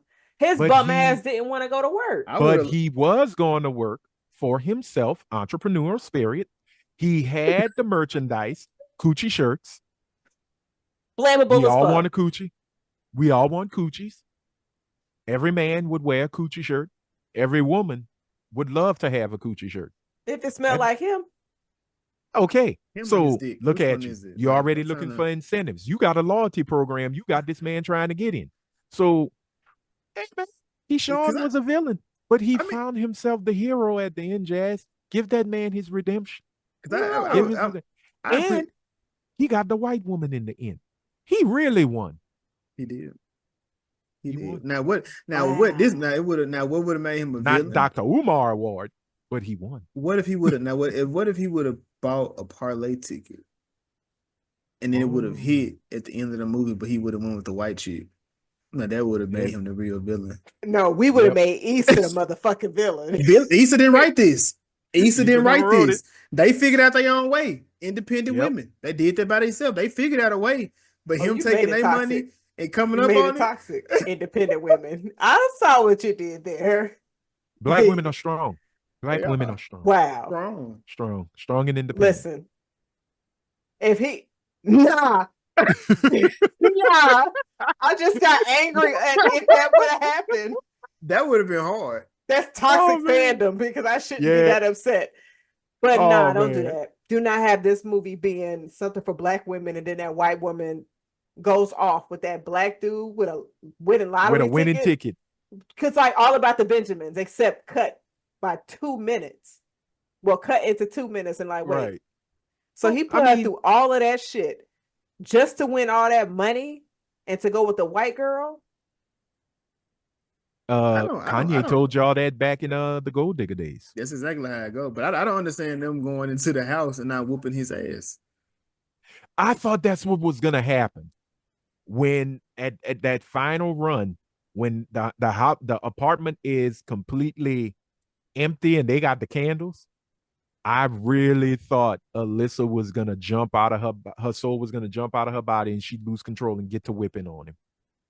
Because y'all just got y'all asses handed to y'all by Bernice. And the knockout blow wasn't a punch. Y'all got twerked. Her ass knocked y'all out. She hit y'all with a twerk and knocked y'all out. What was the wrestler in WWF? Rikishi. She pulled a Rikishi on them. She damn near put a stink face on y'all. And it was nothing. And you know what? I gotta say the fight was a little corny, but it was cool when Bernice was flinging poor Alyssa like a rag doll. Yeah, she whooping her ass. They was whipping her, and I thought maybe, just maybe, Drew would have got a little, at least, as they say in the Players Club, pinch the bitch. Nope. But that's what I liked about it. They are awkward. They are just. They're goofy. Drew and Alyssa are two good, like best friends who are goofy. They're literally goofy. And that's not a bad thing. You know, they're from the hood, but they're not hood-ish. They lost $3,000 that day. Damn. That's true. $1,500 from Keshawn. $1,500 from Keshawn. That nigga took $3,000 from him that day. That friendship seems very expensive. Yes. Very. You got to evaluate that because you like, I got too much coming out. So SZA was like, you know what? Nah, fuck this. We ain't paying this nigga back. We finna call them people. Yeah, and I love that. Because at first I was like, girl, you better pay that before King Lolo get the capping. He got the capping. But it even had that moment in Friday when Craig and Smokey hid in the truck. Except they hid under a car. You know. It's just like shit. Come to find. I look at it when you mentioned that. I look at it like when Smokey and Debo climbed through the window to get the money from the neighbor. Same exact situation. Yeah, from Stanley. Stanley. Went to steal from Stanley. How much you get over there? I got $200. The same $200 they needed. Yep. So again, you know, yes, it has a lot of the trappings of Friday, but it's still its own film. Like it's still an enjoyable movie where even if you watch Friday to the point where you quote everything, you know who the grip was and who the lineman was, who wrote and did all of that, and you watch this and you see the similarities, you could still say it's a movie that can stand on its own 2 feet. Right. It can, like One of Them Days can stand on its own. And again, I say it really is because of the two main characters. I got a Both question. SZA. Oh, I'm sorry. I'm SZA and Keke really did a good job in keeping me interested in watching this movie. Yeah. And I got a question to piggyback off of that, Anthony, because you mentioned like quotes. Do y'all have a movie recently that you can quote? Because when I think about quotables from some movies, they're very toxic. But can y'all think of like a quotable from a movie that you've recently seen that it just stuck with you? Oh man, I wanted to tell you this earlier before we recorded. I finally watched Blink twice. Okay. I couldn't stop laughing. I'm sorry. This guy here. That's how I am. This That's how I am. is dark. My favorite quote in the movie is a quote, but it's because of what happened. Oh my God. What happened to your face? Oh no. What happened to your face? When he finally starts to remember all the things he held. It was just, and they show Christian Slater's character's face. And it's on that gangster lean. Yeah, but man, Nosferatu, you do not know what you do. Look, I know we talking about One of Them Days, but I gotta say, shout out to Nosferatu for really being the epitome, the peak, the paramount of fuck them kids. Because that scene, man, the way he just went, Mr. Rogers, drop. I was like, damn. Y'all keep romanticizing that vampire. That's an animal. Not that one. No, not that one. This one. The ones from True Blood, but him? No, that's not a prayer that you want answered by that thing right there. And is it me or the way they did Nosferatu, even in the original movie, looked like Stephen Miller from the Trump administration? Pay close attention. Ooh. Pay very close attention. You're gonna start hearing just somebody like Nosferatu at your windowsill. Like, what is that? Just creaking? Looking. And he's just looking and he goes, illegal immigrants. You're like, wow. No, okay. I shouldn't laugh. I don't mean to laugh. No, but recently it would be Blink twice, and it's just what happened to your face? I just couldn't stop laughing at that. It's a very strong movie. Yes. Oof. It is. But I did laugh through about 95% of that movie. Except the flashback scene. Right. I went, ooh, okay, Caligula. All right. Yeah. It has a very good rewatch value for sure. Yeah. I'm not sure if you're big into rewatches, but that one, because you catch so much stuff on going back around to it. But all I'm gonna yell is Red Rabbit for about another 3 days, and then I'm gonna keep it moving. But you gotta say it like her now. Actually, don't. You might get snatched up. You might get snatched up. Red Rabbit. But, like, woman, you are drinking Pine Sol out of a bottle. I need you to calm down, okay? Calm down, man. But yeah, they yeah. I think that was everything that I had within this. Of course, we find out Maniac was a firefighter, which kind of talked about. Which I was just like, well, of course he's a firefighter, Kiki. You're not paying attention. But I guess based on the day that she was having, she wouldn't have put those pieces together. Right. Well, she was knocked out when one of the bigger pieces happened. When Alyssa said, "Oh no, Maniac took care of everything, and he controlled the whole situation." But he knew all the EMTs. I guess you shoot so many niggas, that's what happened. It's what she said, though. Right. Yeah, because the way she called it, I guess if you shoot that many niggas, you should know them all. And that's all he a first responder. But that was a great misdirect. It was. That was really a great misdirect for when the final reveal kicked in. You were like, oh, okay, maybe, all right. And the whole thing of his story where he was like, I went to juvie. And before he could finish the story, her phone was he got the call. Yeah, the phone was blowing up. So it's just one of those, again, it's It's one of those little things that when you see it again, you're like, okay, now it all makes sense. But it's one, You know. but I do like I said, I do think this is one of those. But I mean, when it comes to black stuff, anyway, I'm always like, just give us more of it. It's already been a proven success, and we can keep it, like I said, keep it from the women's POV. Don't switch it. You can, I mean, there's so many different stories you can tell from this one story. Like I said, you can follow Keke the next day, or follow Keke when they went on this date, or whatever may happen there. You could, or Drew's character. You can follow SZA and her exploring this art world and what goes on with that. Like, within that, but it's a lot of different things you can follow. And I would be interested in seeing it. Yeah, I would personally want to, like, I appreciate the writer. I would like to see Issa's writing more. I know. What was your problem, Jason? Let's get to it. Let's get to it. It just, I just feel like Issa I just enjoy Issa's writing in this type of lane. You said a whole lot of nothing. I did. I just enjoy Issa's writing in this lane. That's it. That's it. What about this had you like, nah? I didn't say I didn't like it. No.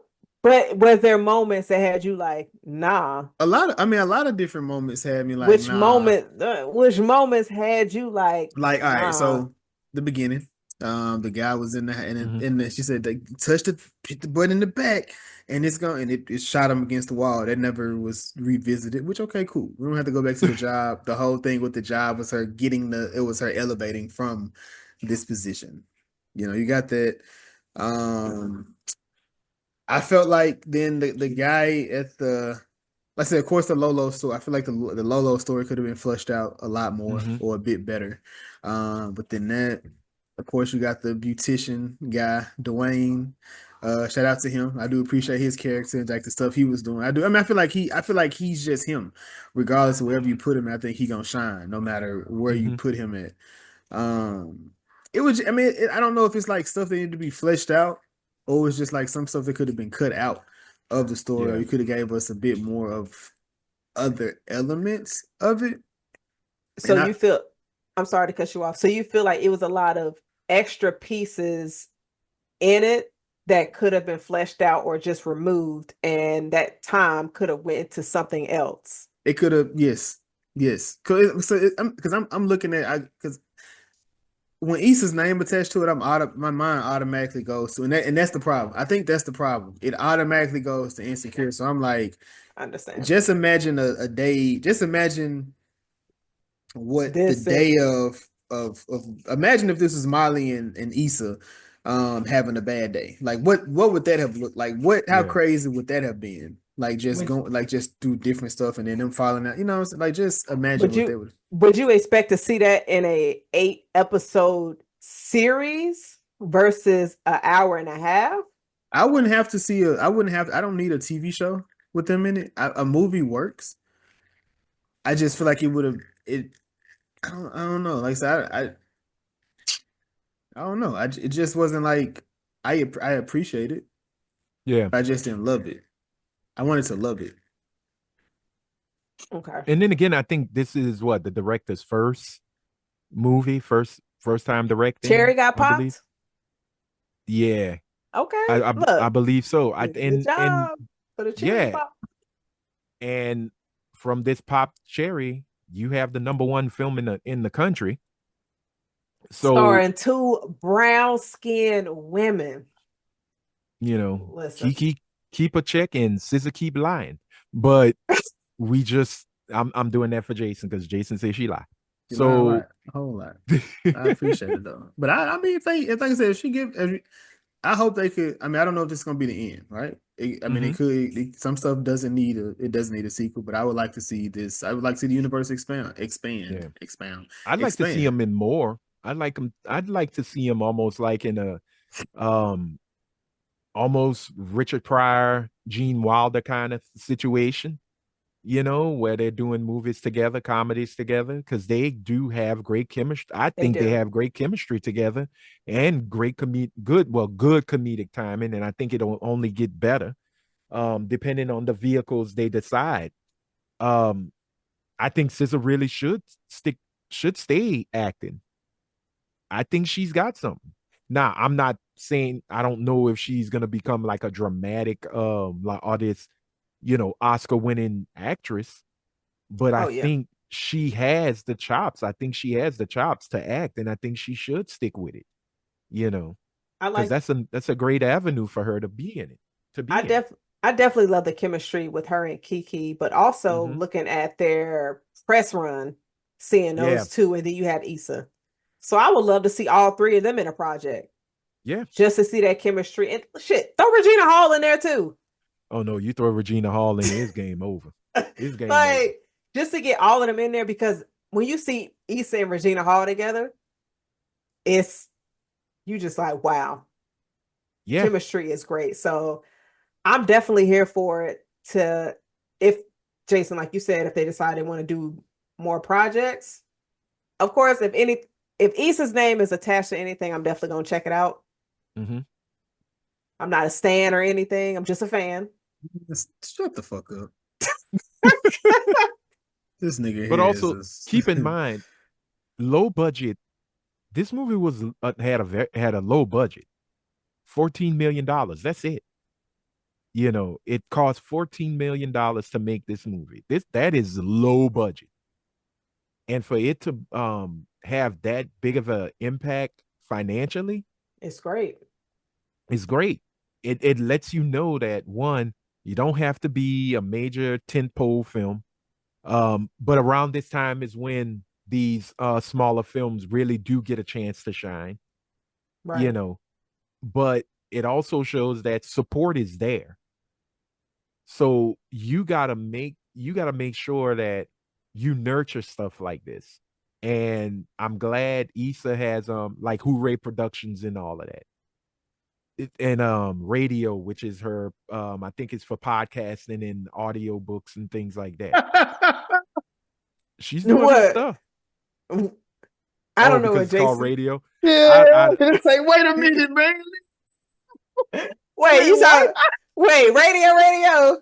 The radio we know. Yeah, I'm gonna say, man, leave that man alone. My I bad. oh know. I no, no, forgot. no, no, I no, no, forgot. no. Yeah. No, not that radio. Oh. RAEDIO. That's her other production thing. Oh man, you thought I was talking about the one who is special. Yeah. R.I.P. Crustables. He Um gone? he died? Nope. Nope. Nope. I don't know. I don't know. He passed away. But I will Oh, say okay. May he this be with movie the ancestors protected. protected us. I will say in this movie, and correct me if I'm wrong, was anybody involved in any additional substances? I didn't see anybody drinking or smoking at all in this movie. Only the brothers in the In the hallway or going up the stairs. And I Yeah. think the cats in the park with Bernice might have been drinking, Yeah. if that, you know. Okay. I mean, I figured there But was some drinks going on at the yeah. art thing. Oh yeah, they were drinking at the art at the Look, sale thing, but it when wasn't nobody's like selling nothing. right, no. Yeah. And again, this doesn't it's a movie in the hood, but it's not a hood movie. So it doesn't have to fall into all the stereotypes and tropes of what people would think a hood movie is. Yeah. And this is what I'm loving about this batch of movies that's coming out done by young black directors. They don't have to fall into the trappings of, well, in order to sell, it's got to be, Some hood nigga shit. hood shit. You don't have to do that. You can tell fun stories because look, it ain't always about gunplay and gangs. We have awkward people who live in these neighborhoods. These two girls are awkward as hell. They're normal young black women who just so happen to have hippie-ish ways. And Drew is not even a black girl lost. She knows where she want to go, but she's got a lot of things, going on with her. And she's just trying to find the ultimate hustle. I do So it's love nothing wrong with that. I love how the woman that she had interviewed with showed up at the art event. Yeah. Cause I was like, Derwin's baby mama showed up Oh, Go we get going that there. job. Yep. I was like, She where's Dion Cole? I thought y'all were married. I thought you would Only be when in he the got tub his with Old Spice. she Only when he stayed, but got his old. Yep. she stayed with a job though. Oh, for Gabrielle sure. Dennis. The woman, yeah, the Yes. woman that played Yeah, the Gabrielle Dennis. Oh yeah. yeah, Because she she was stayed in a with. She Black Lady sketch show. Loved it. She is She, hilarious. she's on hilarious. the Yes. she's on the Upshaws. Yes. Oh, okay. I have y'all gonna hate me. I have yet to watch an episode, but I hear such good I things don't about it. Jazz ain't watched the episode. I'm the only one that's Okay. up to date on. I haven't watched a new season, but yeah. Okay. I'm gonna I, give it a shot. I I've need to check it been out. binge It's watching and catching up on things I missed, so it's I'll it's one definitely of give it the a watch. it's one of the it it gives you old style with new, Mm-hmm. the new raw, because you watch it like, oh shit, they taking it there, type of thing. Like Uh-huh. Martin kind of, Martin was vulgar, with some of the stuff Yeah, and some of the stuff they do, but that they take it there, they but go there. they go there. But I mean, they don't go too Mm-hmm. over the top, ain't no nudity, Right. stuff like that, but they do have some real conversations. Okay. That, I do think we need on them TV shows. And I think this is the last, I don't they call them parts Mm-hmm. on Netflix. So they give you this like eight Yeah. parts or whatever And they then they want to walk call. away and then, hey, we finishing. Get these blacks off our shit. Yeah, I mean they done there's eight. So I mean they done gave them a Eight pretty good seasons? run. Eight Okay. parts. 8 parts. Eight part. I don't know what that means. It But could be it's a Netflix thing. okay. Yeah, I mean, we deserve stuff like this. This is what happens when you're in control of your narrative.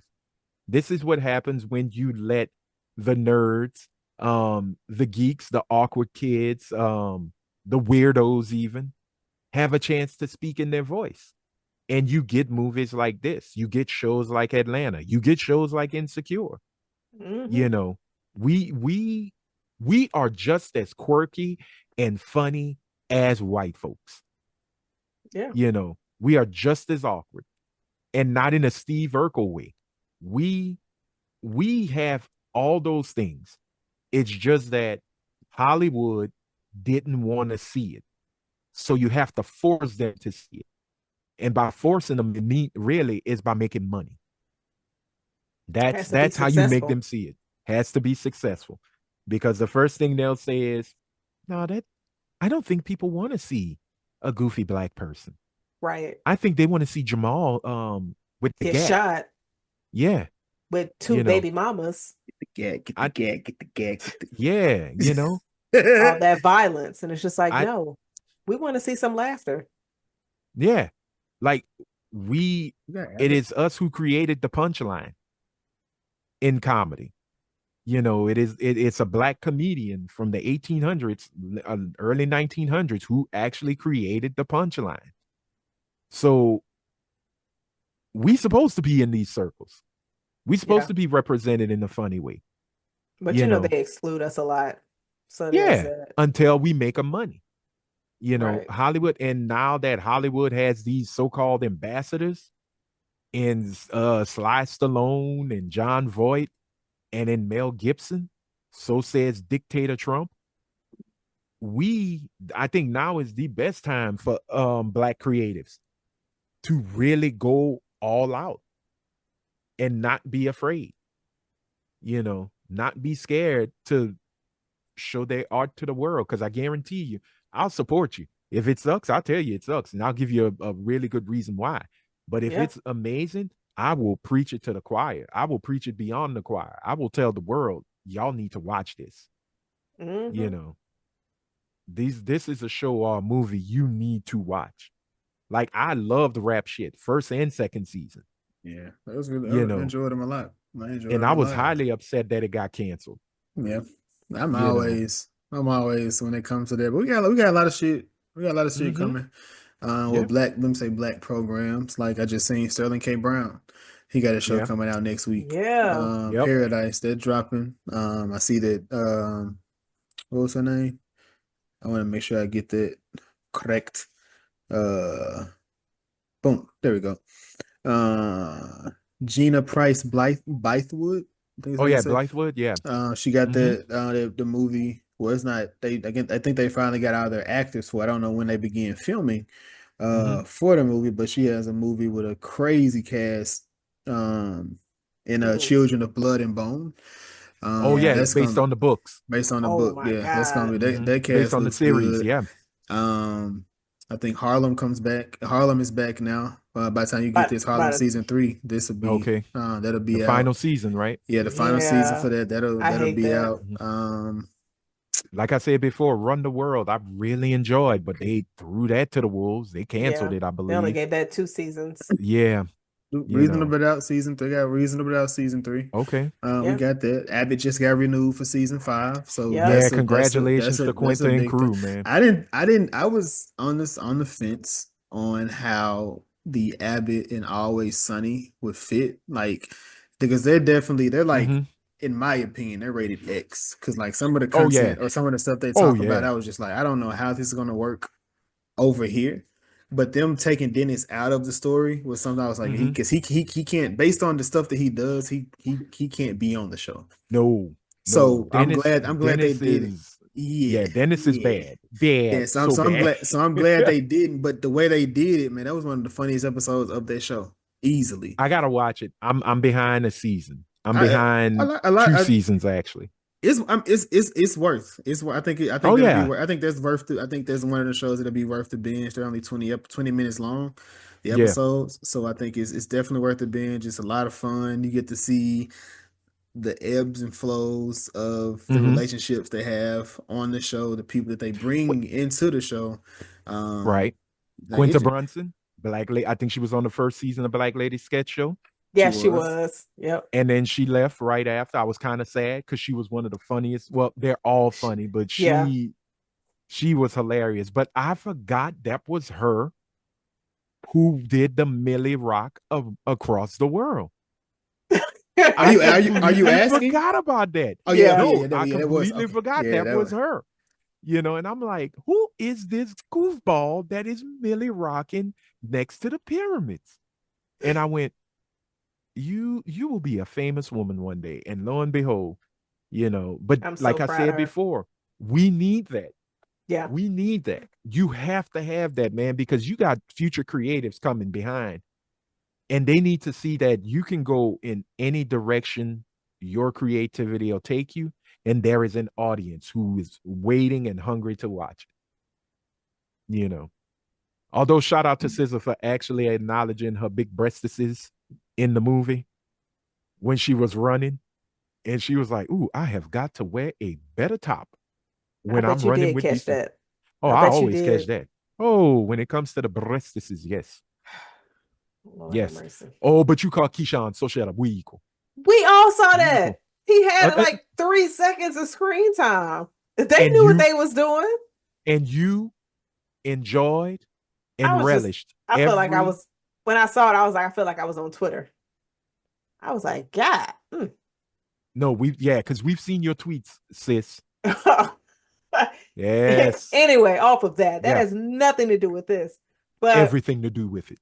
I I love the artistic elements that was put into this. Mm-hmm. And I was just like seeing culture come together in the community, Mm-hmm. for the art show. I was just like, oh, this is fire. For her to do this in one night, it took Issa a whole season of Insecure.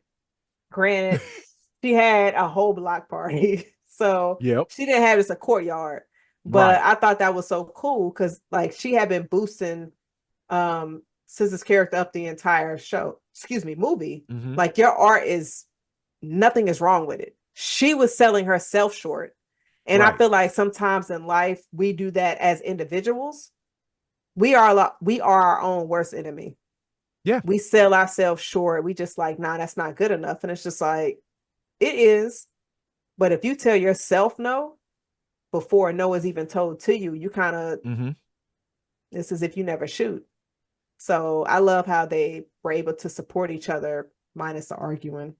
Right. And it's 100% harder and more prevalent in creatives than I Right. think it is in anybody else, any other profession.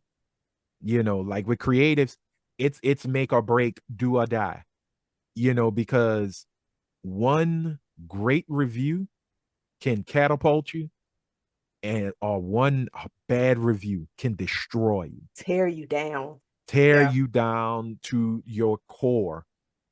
And she, like you said, she was her own worst critic, but at the same time, she was doing the same thing with Drew. So they was constantly um building each other up, but internally they were breaking themselves down because they were scared. Because even with Drew with the interview, Drew had she was anxious for it, but you can tell Drew was like, I don't know if I can do this. I don't know if I got what it takes. I don't know. I don't know. And then it took Alyssa to say, girl, you've been that bitch. It's been you. It's been in you. The dog is there. You know, go get it. And she had to return the favor.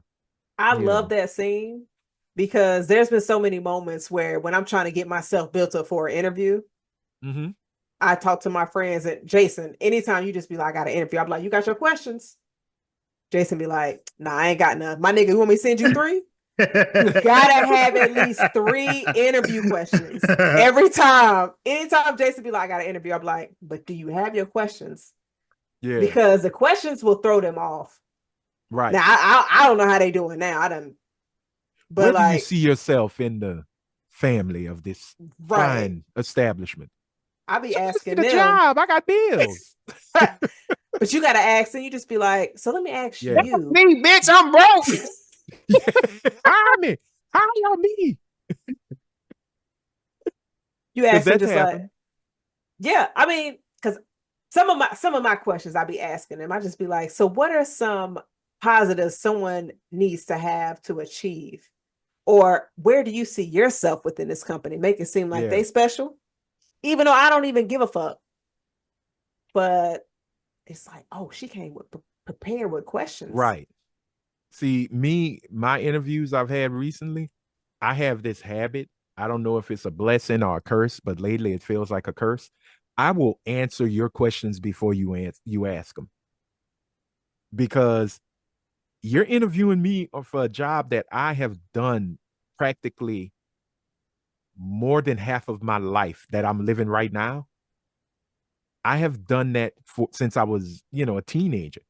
So when you come in and go, so what do you think about blah, blah, and I start going and they're like, oh, well, you just answered my second question. Let's go to the third, blah, blah, blah, blah. Okay, you just answered 5 questions. I'm like, you're asking me.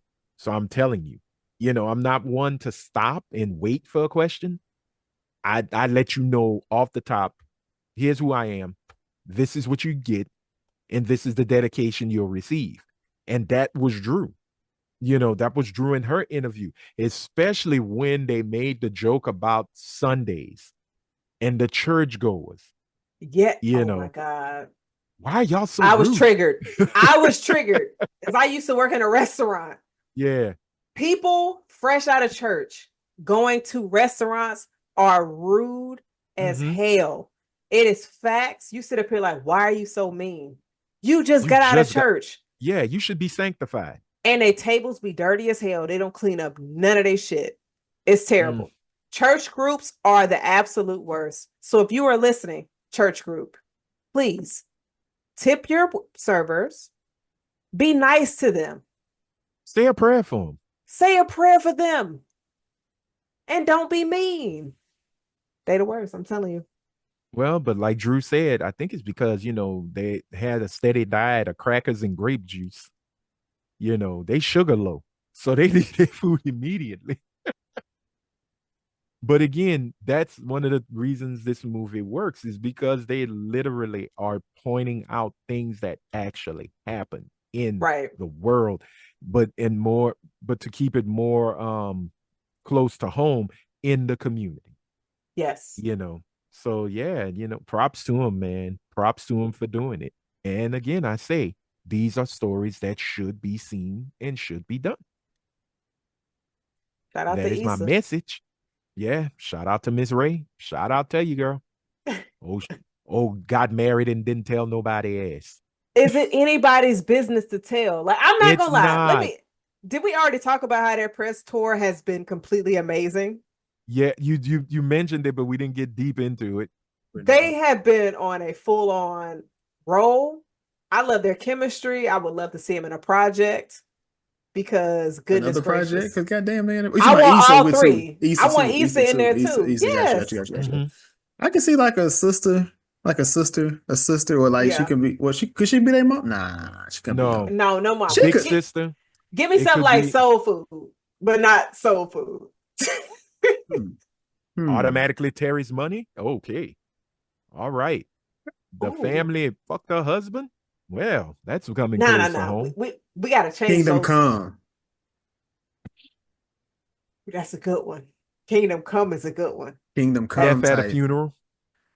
Death at a funeral. Kind Death of at a feel. funeral. I like that. I like Yeah. that. So just a, but I've been begging for these types of, these types of things, right? Yeah. That's I think that was the one. Throw it out there. The one slight I do have with this Children of the Corn book. Mm-hmm. I mean, of Blood and Bone. Okay. Children of uh, the Corn. All I right. was so scared. I said, wait, it's another one coming out. Wait, no, I was every waiting for him every to say Children of the Cornbread, and I was like, oh, whoa, bro, yeah, to go there. oh, They that's gotta go Wait, there, that's man. nah, part two that of Cornbread and Me. What's that? so wait, that's a fire movie title instead of Tales from the Hood, Children of the Cornbread. It's And like it's like, Cornbread and Me. It's his kids. who Like, is that? Oh, man. Who oh, is Cornbread in me? Anthony help her out. Oh, yeah, talk as the old guy. Okay, Cornbread Earl and Me was a movie from the 1970s that starred Jamal Wilkes from the Los Angeles Lakers fame and a very young Lawrence Fishburne, who Like played a young kid who witnessed Wait, you mean Cornbread Cornbread getting shot. Earl Earl and and me? Me. yeah, that's he Yeah, he said it right. He said it. yeah. I was like I Children thought of It's a you good was. movie. Cornbread. I thought you I was. said the Children of Cornbread. That's what Yeah. I said. And I think Jamal Wilkes played Cornbread. That was his nickname in the movie. He was a basketball player. I think he was going to college or something for basketball, and he gets killed. He got shot. Now, I will say this: the movie is good. The theme song is a little effed up. You know, I want to sing it so bad, but I'm not going. I'm not going to punish y'all. So So that's a it real. it's a real movie. Yeah. So my horror It's one. movie would not be titled this. No, It but would Children of the be Cornbread. Children of the Cornbread. That would be. Oh, you know what? I'm not giving y'all no more heat. I'm not giving y'all. But Oh look, but my okay, God. so what I was gonna say what was it, Blood and Bone, Children of the Blood and Bone. That so my only thing in Uh-huh. that is now they're African. The story Yeah. is about an African. It's an African story, but there's only one Right. American on this list. Look, if the British can do it, we can Yeah, do it. we can do it too. We can do it too. Because I saw that lineup. I trust every American on that board. You said what? I trust every American on that board to do their job. There's none on there except said Amanda. you said there's no Americans? Except Amanda. Everybody else is not American. Wait, Amanda who? Not from Alkali, right? Yes. Oh. Yes, from Acolyte. Oh, That's the only Amanda, one. Seafree? Viola Davis is on that list. Oh, she is on there. Okay. She's just bringing her woman king accent. It's the same. I mean, it's the same one. The director from the same movie. Not that she didn't write it. Okay. Some white woman wrote it, but yeah. So what's the problem? Niggas. Well, what you wanted him to do? You want everybody Not a African? problem. I want them all niggas. American niggas. Listen, Jason. Listen. Oh, Give so me- you give said, me- wait. So you saying they taking American jobs? Is that what you're saying? Oh, for a book about Africa. Hey, so we don't qualify either for real. And we keep it Hi, a my buck. name is Unfase. I am Look, from the tribe of They better get that Ungase. tribe together. I Nah. saw that cast. I don't care what it's about. A tribe called Quest. That's the only tribe. I don't care. Unquese. I don't care what that movie is about. I don't care about. I saw that Wow. cast. I said, they're Mhm. getting my money. Somebody in said we got to combat this Christopher Nolan shit with the nigga version. That's what I'm saying. Where is No. it? Where? Stop. Well, the Children of Blood and Bone is what? Fantasy, right? It's yes. It's very fantasy based using African folklore. Okay, because the one I know out of all this, I know we're talking about one of them days, but this also equates into it. Another book series I believe got bought and is greenlit is Benti, which I read. It is so damn good. And this is Afrofuturism, African sci-fi. It's really good. Like, I recommend folks check it out. That it's Star Wars but actually there's no force. No, it's not like Star Wars. So no corruption. No corrupt. It feels a little bit more like What are you talking about? This movie? Benti? Oh, okay. Never mind. It's the book. I was trying to describe the book. It's been a while since I read. I got the book that has like a few of the other books in one collection. But yeah, I think that would be pretty cool. But the Children of Blood and Bone, that's been in development for a long time. Yeah. That's almost as long as all the Octavia Butler books. Octavia Spencer's got books. No, Butler. You don't take your ass off this internet. Joe Budden. I don't know what's wrong with him. I'm like, wait. Ban him. At first, I thought he said he was going to Spencer, but I heard him. I was like, nope, it's not her. I heard him. I was just fucking around. Oh, man. But no, I mean, one of her books got turned into a television show. But I know Parable of the Sower is supposed to be a movie. And I'm hoping that happens, because if we get into the Xenogenesis stories, oh boy, you're going to see a lot of white sci-fi nerds lose all their religion. I don't think they even got religion for real. Yeah, they do. It's called white supremacy. So it is our privilege, however you want to take it. But I tell you what didn't have no white privilege, this beautiful film with all these black people in it. That was beautiful black privilege. It needs to continue. And I appreciate that, man. I think we got a good year. In black television and film. But did y'all have any scene that y'all wanted to discuss or go over that we didn't get to? I didn't. They should have let King Lolo burn. That'd have been much better than the $30. I'm kidding. At least they got some more money, you know what I mean? They got some more money. Now they have $5,230. The price is right. I love that when they said the bounty. Bring that check over. How much is it? $30. They just look at each other like, all right, nigga. You can't be mad. Cash out, you cash can't out be Zelle shit. Yeah. So you got this, you got that. But of course, the reason we are here, was it good though? Jazz, I'm gonna start with you. I'm gonna say yes. I had a good time with this movie. It was pretty cool seeing a lot of the elements that I normally see in Insecure in this. So it was a good time. Was it good though? I thought it was very good, and I highly recommend people give it a watch. Jason, was it good though? It was. Jason, do you feel the excitement? I don't feel pressured. I don't feel pressured. The name of the podcast is "Was It Good Though?" I get there's no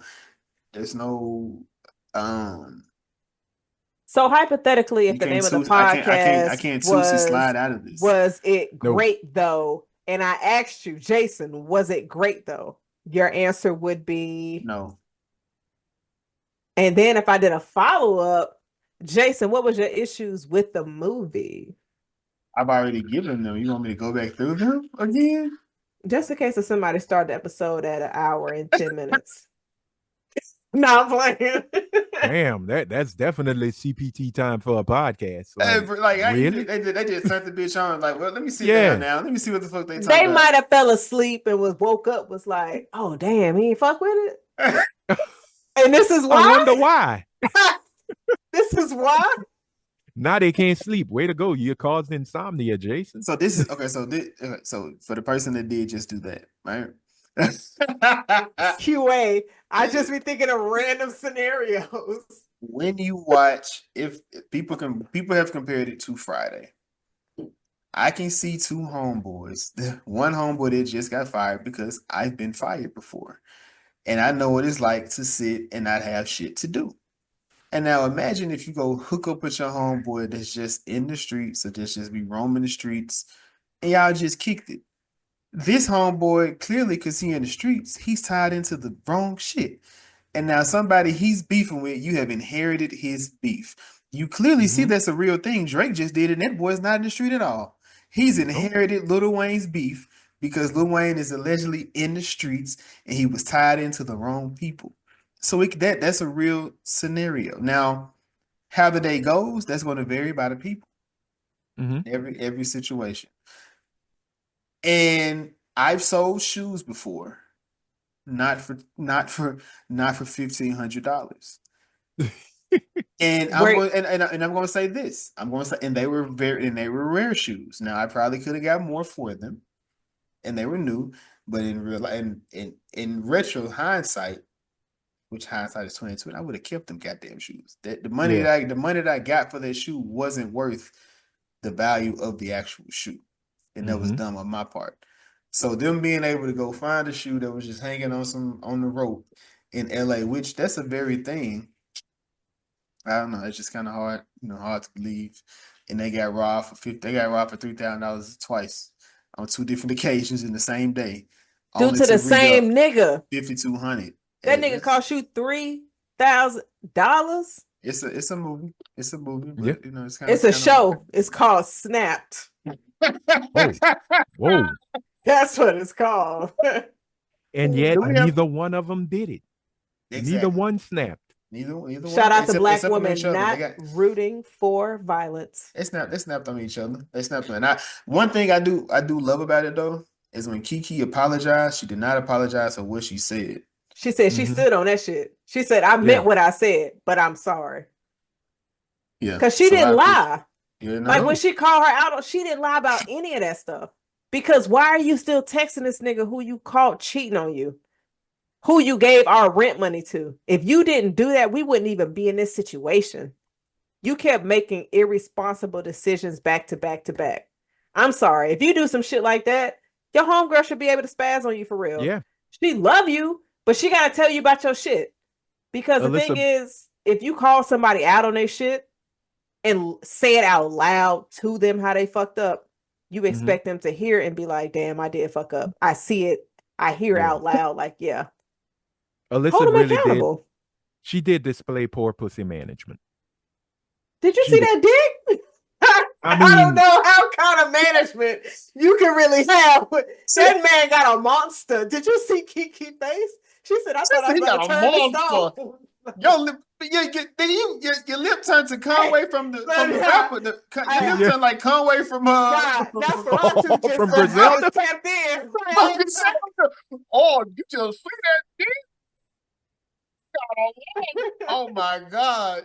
I think Jazz was basically displaying how her jaw would be after that night. But again, we need to review Soul Plane. That lady lost her whole voice after she went down and they did. But again, she was irresponsible. But in the end, she turned again, just like Keshawn, she had her redemption. She had her redemption. She found her worth. She understood like, holy crap, people really do like my art, and that's it. And that's yes, predictable as hell. I will say I didn't expect old girl to show up at the party. Right. You talking about from the interview? Yeah, from the interview. I wasn't really paying attention to that. I was just waiting to see how things are going to go wrong. Because right now, every time something kept going wrong when they would get a win. And lo and behold, I was like, wait, the movie's about to end. It can't. Oh, here's King Lolo. Right. So shooting up the block. Oh, yeah. I just love how she said, "You're not gonna shoot us in front of all these people, are Dude, bomb?" what about the children? Fuck them kids. Even Kids. the toddlers? Yeah. Oh, wasn't that? Isn't that what not Lisa? Yeah, Lisa character said to.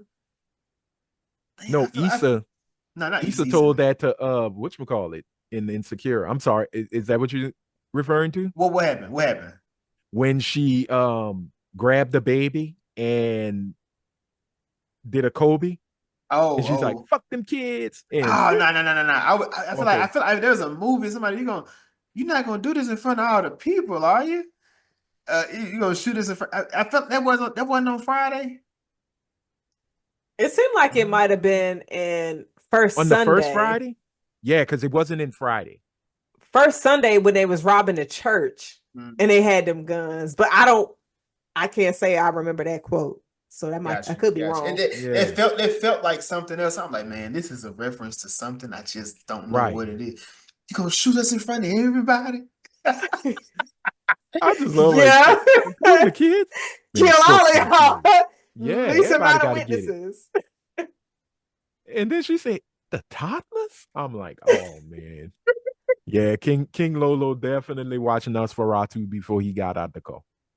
I thought it was funny at the beginning when she was talking to the lady who had her own little shop in her apartment. Yeah, Mama Rose. She was just like, "Girl, he looked like Tyler Perry." And Keke immediately said, "Hello." Yeah. I was dying in the theater. I was just like, because anytime somebody mentioned Tyler Perry, they always go to the Medea voice. Yeah. Like, because hello. that's all. Yeah, I mean, that's the bread and butter. I mean, that's it. Ain't nobody was gonna quote from the 688 or do a smack sound. Yeah. I mean, all right, that was too much. My bad. Yeah, we might. Yeah. We not gonna disrespect that Turley Perry. We got to show some love. Nah, man. Yeah. Did you have some? Well, what'd you think those? No, I didn't drop any for this since it had just dropped. I didn't want to see no spoilers. Mm-hmm.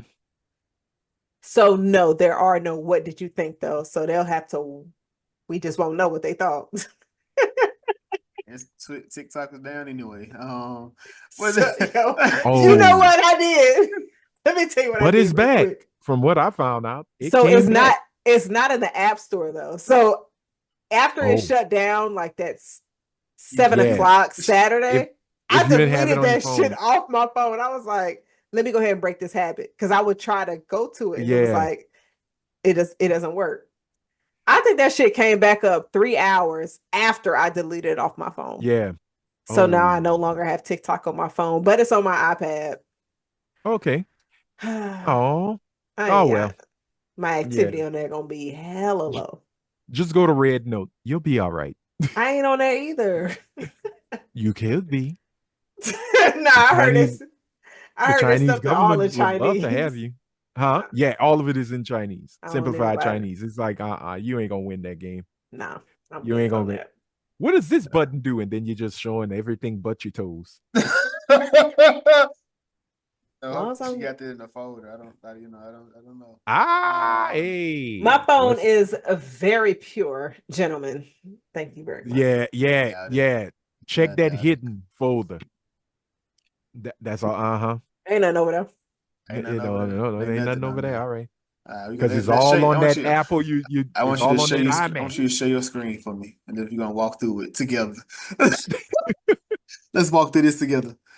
Amen. We finna take it to church, people. Of course, Link of Thrones is the section of the pod where we take or find an actor or actress in this film and put you onto a project that they have been in or they're about to star in. Right? And we're gonna start with you since you are our guest, my brother. All right. I'm gonna go with the lovely and always beautiful Miss Vanessa Bell Calloway, who played Mama Rose. Mama Rose. And I'm gonna go to the Wayback Machine to her role in What's Love Got to Do with It, who had one of the best lines. How you gonna let him, or I ain't gonna let a motherfucker just pound on me. And I'm just sitting there going, No, you shouldn't.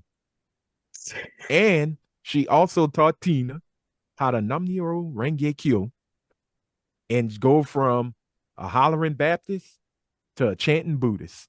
Mm. So shout out to Vanessa Bell Calloway, who, no matter what she's in, she will always be her and always be the queen to be who barked like a dog and hopped on one foot. Listen, if We you see love the you love for of it. your life, if you see the love of your life, Oh you my gotta do what God. you gotta do. And it's somebody out there like, nah, sis, stand up. No, bitch, you sit your ass down Down. right there. That's my love of my life. Whatever. You see I'm what just he's saying. doing. You Right. see what they do. That man is a So, whole yeah. prince. What you want me to do? Swing from a Right. vine? Look, I will get on the ground and sizzle like bacon. Do the Oh, best damn. bacon impression. Yeah. Jason, do you have your Link of Thrones? You searching. I do. I'm gonna go with Tony the Baker. I hope I ain't did this already, but he is my favorite cartoon. Was it last year or this year? It come out. Mhm. It may have come out last year. Yeah, it came out last year at the end of the year though. He was in Invincible Fight Girl. I know I talk about that cartoon often. Oh, yeah. I caught a couple episodes. He voices the first villain, Immaculate, in that.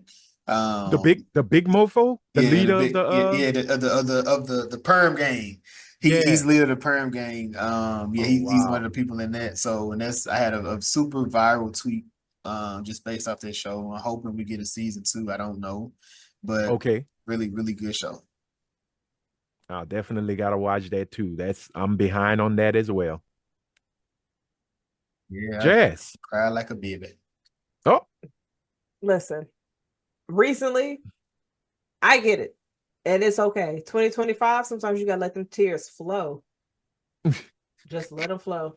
we're gonna be doing a whole lot of crying in 2025. 2025 is the year to cry. You know what? Anthony, gotta get you in the studio immediately. I bet I could go against Kendrick and not sue. I didn't say I'd win. I say I could go up against. I'm going to go with Made Apoto. I probably fucked her entire name up. Maud Apatow. Yes, Judd Apatow daughter. Come on now. Who? Oh, okay. That's who played what was her name? Not Becky. The white neighbor. Yes. Okay. White woman in the black movie. It's always one. But luckily, she had a lot of not much time. I'm not gonna lie. I thought she was a cop. I thought she was a cop looking for Lolo when he almost got ran over by that cop and they were shooting. Yeah. I thought she was the one driving that SUV. I said, this bitch was planted there to find him. And then I was like, oh, no, that wasn't what it was. And what was on the car? We got you. Yes, which I feel like was a tagline or a similar tagline to "We Got Y'all" from Insecure. Exactly. Because Issa her voice was also the voice on the video when they went into the loan spot. Okay. She was the one talking. Yeah. I was like, oh, y'all think y'all slick. But my Link of Thrones, she was in Euphoria. Season 3 coming soonish. Oh, that was Fez's Kitty Girl's sister. She's the baby sister. Yeah. Casey said, look, I don't remember names. I just remember she got some big teta. But she was in okay. No, not the Apatow. She played the baby sister. Yeah, she played Casey's baby sister who was in love with what was his name? Fez. Yeah, rest in peace, man. Damn. Is it me? He looked way too much like Mac Miller. So it kind of they could be brothers.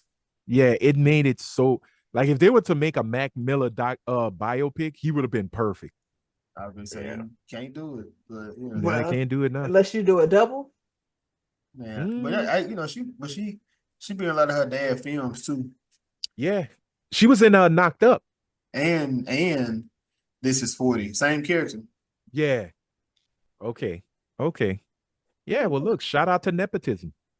Hey, it works. It works at times, man. At times it works a lot. Shit, if it don't work for you, you must be really bad. as the Washington clan. There's some good motherfuckers there though. Right. Oh yeah, did you see the video of them in the I gotta watch it in the library. doing the videos? I watched it. It was like, this is what I think I want to think I am as a movie person. A movie person. This is who I am. I love how Malcolm was talking about, with this film, you look at the aesthetics and the beauty of the shots and blah, blah, blah, blah. And then here comes John David Washington. I got the Jackie Chan box set. I love that. That's me. I love seeing that kind of content from like them, and then you seeing like Issa and Keke. It's just like, okay, some positive Black content of people doing different things. I'm like, yes, flood my timeline with that, please. But again, this is the new Black Hollywood. Right. Like the kids have taken over now. The young ones are now they're not only at the gate, they've kicked the gate down, and they're in the house. So you can't deny them anymore. You can't deny that Issa Rae is now a power broker in a lot of ways in Hollywood. You can't walk away from John David Washington being a top actor. His brother, I think his brother is going to move in these directorial spaces in ways, that will rival Spike Lee. But I don't think he's gonna go for the grandiose. I think he's gonna just make these movies that you can't deny yourself. You have to see him. Because he's got an eye. Piano Lesson was amazing. We gotta get man. We gotta get him. They got a whole. It's a family of them, so I hope we can get a film without them in it together. Denzel, John David, Olivia, Olivia from I Am a Virgo, which I really love her character. And then I was like, wait, that's Denzel. I'm like, wait a minute, all these little motherfuckers is talented. When I looked at her, I saw her mama immediately. They all look like their mama, but have his smile. Yeah, and it's wow. And I think the baby sister is a producer, because she's a producer on the Piano Lesson. Like there's an interview with them. I think that's the youngest daughter. So you look at them, and then you look at like the Wayans, how they was like dominating in the 90s. That Papa's House. That I really enjoyed that show. I love that show. I really enjoy that show. Like it's I'm all the way. So Damon in essence is carrying. It's not even you can just see the chemistry they have for over years. You can just see the difference with them and then with the son compared to it. But now the son, when you talk about like body stuff, like the episode, I don't know how far you got into it, but there's an episode where he begins dancing and like he tells his dad he resents him. And like that's when I was like, okay, now I seen now that we episode. now we getting into it, and I'm like, all right, this is what I came to this show for. Because at first it's just like it's just Damon and Essence riffing and going back and forth. Everything was really much on their backs, and now I'm like, all right, yes, I want you to take the reins from them and make it, and you bring something to it as well. So I appreciate this. Like, he said it in many interviews. He has never forgiven him for the masturbation joke. What you mean? Okay, when Damon was really doing stand-up heavy, one of his biggest jokes, which was on his Last Stand comedy special, was a joke about catching his son masturbating, and how his son would how Lil Damon would always find a way to get out the room to go masturbate, and he would come up with these wild things like, well, Dad, I'm gonna go and read. I got a new issue of Popular Mechanics. I'm gonna go read. And he would disappear for hours on end. And he caught him. So little Damon Jr., as he grew up, when they found out who he was, they would go, oh, you're that son. They did it up till he did you remember the show Happy Endings that was on ABC? Y'all remember he was on The New Girl? I mean, that's what I do. That's where I know him from. Okay, he left New Girl. Okay, he left New Girl to go do Happy Endings. And Happy Endings was a hit. It's a great show. It's about, love and marriage with millennials, with the millennial generation. But he said it. He said, I never forgave my dad for that one because for years everybody saw me as the masturbation son. It's hilarious. If you can find Damon Wayans' The Last Stand, watch it. Watch it. Because when he does that joke, it is so damn funny. And he's like, people are coming up to me when I'm standing with my dad, and they're like, "Oh, Damon, we love you." And he introduces me. This is my son, Damon Jr. And he's like, "You're the one." And he go to shake their hand, and they're just like, "It's very nice to meet you." Right. It's very nice. And they walk away.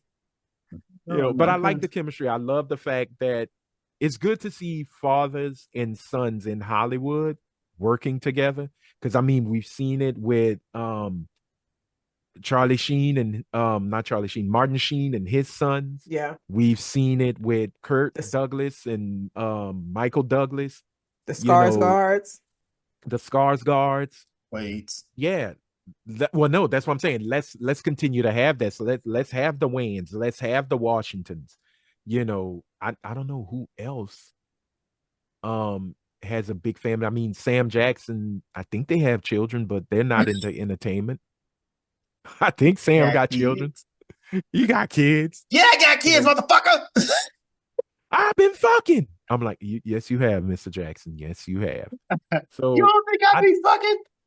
Oh, another one, Robert Townsend and his daughter. Yes, Sky. She's hilarious too. I did not know that was his daughter. A lot of times I didn't. I think I found out when she's talking about fucking some R&B singer. Yeah, and he was like, "Hold on, don't forget I'm on Twitter. Chill." Like, I'm like, "Wait, that show?" She was like, "Nigga, you ain't supposed to be on here no way. Like, this is outside your realm." Keenan brought it up in an interview they did last year for Hollywood Shuffle and their works and stuff like that. Because I think Keenan or Robert was being honored, and they spoke about their time with Eddie Murphy, their friendships, and they brought up Sky, and I was like, I did not know that was your daughter. And then she in an interview said, "Yeah, my dad, took me on movie sets. Hell, I think she said she's in Holiday Heart." Who is? Sky as a kid. Because Sky's only 30. Yeah, she's young. Yeah, she's young. But she is funny as hell. Because on the Black Lady sketch show, oh man, when she do the dudes, yeah, she's funny as hell, man, and beautiful to boot. So perfect combination. Because she's in another series as well that I think just got renewed. Okay, well deserved. She working, yeah, exactly. I'm happy for him because like after Max canceled Black Lady sketch show, I was just like, yeah, man, I ain't gonna lie. The first season was probably my favorite. Love the first season, but I didn't know what to expect with it, so that might have been it. Because I remember that was when Angela Bassett was on there. Yes, she was like, "You could be a bad bitch, but don't be no crazy bitch." And I was just like, "Damn, what y'all got?" Queen Mother Angela out here. I love what is it? Black Lady Courtroom. Oh my God, yes. When they had Issa in there, and she's like, "Ain't you supposed to be defending me?" Issa was in there twice. Like, damn, you back again? Yeah. Even ass. But it's cool just to see all of them working together because Robin Thede, if I'm saying her name correctly, her and Quinta are cousins. Oh, I did not know that. Which I thought was dope because like she I think she left Black Lady sketch show to go do Abbott. Right. So I was just like, that's pretty cool. So yeah, because Robin Thede used to be on the Nightly Show with Larry Wilburn. And then she had her own show on BET, The Rundown, which was so good, and BET canceled it, I think, after 2 seasons. Because that's when she would do her body roll. Right. She'd do the little body roll and everything. But Robin Thede is hilarious. I always love to see her content. Yeah. Oh, yeah. Funny as hell. Funny as hell. Well, This feels like it's gonna be a 2-parter episode. Nah, this movie gonna be one goddamn episode. We ain't 2 part shit around this bitch. Not tonight. But yes. Oh yeah, shut it. Once again, Ant-Man, as always, brother, we appreciate you. Always a room at the table for you. Over here. So we always got, some space for you, man. You can let the people know where to find you, what you got going on, what's happening over at the Talking Ish, a podcast amongst friends. Well, I am, and thank you. Before I even do that, thank you all as always for having me on. I'm honored every time I get the invite. But I am at the point now where I am just the next door neighbor that will walk in this door, not giving a damn invite or not. I am the Black Kramer, but I will never call y'all niggas. Not even with love. I don't. That's not. Y'all are my brothers. You are my brother, and you are my sister, and I love you. So, thank you once again for having me. But yes, I am. So we get it. You got an iMac, girl. Yeah, Apple. I am 1/4 of Talking Ish, a podcast amongst friends. It is a weekly podcast where we conversate about politics, pop culture, life. We do it in a humorously and a philosophically way, and it's very low on philosophy, trust me. But we are very humorous. It is I, along with 3 queens of podcasting, Britt, Helene, and Rhea. We drop every Monday. There is no set time. Drop when my computer puts it on. So what I say is when you see us, please subscribe, because trust me, I have so many other things going on. It's not hard for me to promote, but once I drop it, I promote as much as I can. But we do love the fact that we are slowly growing. We want to get to where this podcast here, who has, I think, 666 subscribers. Y'all dealing with the devil's work. Right. We got somebody subscribe real quick. Please. Like, it's feeling devilish around here. Like, yeah, because Jazz is doing some devilish shit with these lenses. What? Jason can't be Christian as Christian can be. But no, we love to have conversations. As you can see, I can talk, but we talk about everything. Right now we should have, I believe, episode 138 is out in the wild. 139 should be dropping soon. And by the time this drops, 139 should be out running free. So definitely come join us, check us out. Most definitely join the conversation, because that's what the podcast is all about, having conversations, having engagement. And we love the 5 viewers who watch, because Jazz is one of them. She is the queen of back-to-back, because she likes that record. And Jason has been on. When it's good, I don't mind doubling back. Fuck Anthony, because he think he's slick with that one there.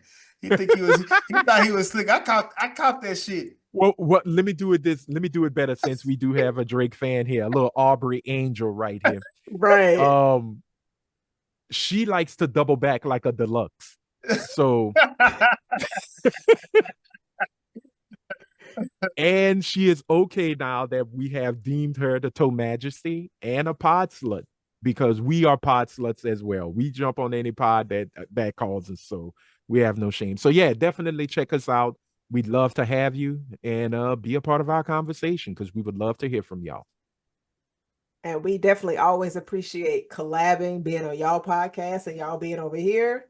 It's just like it's like a back and forth. We playing tennis. Oh yeah, we are so Tekken Street Fighter. Right. We are two universes that collide, Marvel and DC. Both making each other better. And also we're on YouTube. I keep forgetting to mention that. We were audio for so doggone long. We jumped into YouTube. So if you want to see 3 beautiful women and 1 mediocre looking guy, definitely check out Talking Ish, a podcast amongst friends. You'll be glad you did, and your ear pussies will thank you. And you might see some titties. You might. You might. Of the mammy variety, but they do sit up. And they're not mine, because I am a -A cup now. Shout out to you, my boy. I'm working out, Jazz. I'm trying to be like you. I I'm ain't trying to even be like say you, Jazz. nothing. No, Jason said enough. I'm Jason bigger said than an enough. A. I'm past the A. Everything. No, I wasn't even saying that about your breast. I I'm wasn't even fucking- saying about your testicles. I was saying I'm trying to be in the gym like you, sis. I'm trying to be physically active and attractive. Look, my enough. photoshops be Enough. crazy. Enough. Oh yeah, I know you. Enough. You like to use the warp and Enough. bubble tool on the backside. I understand. You better not be whooping your Right. titties. I'll fight you. What? No, what? We see Anthony. We was on the same page. yeah. Jason was not. Because I don't do all Creatives that. understand. Geminis get it.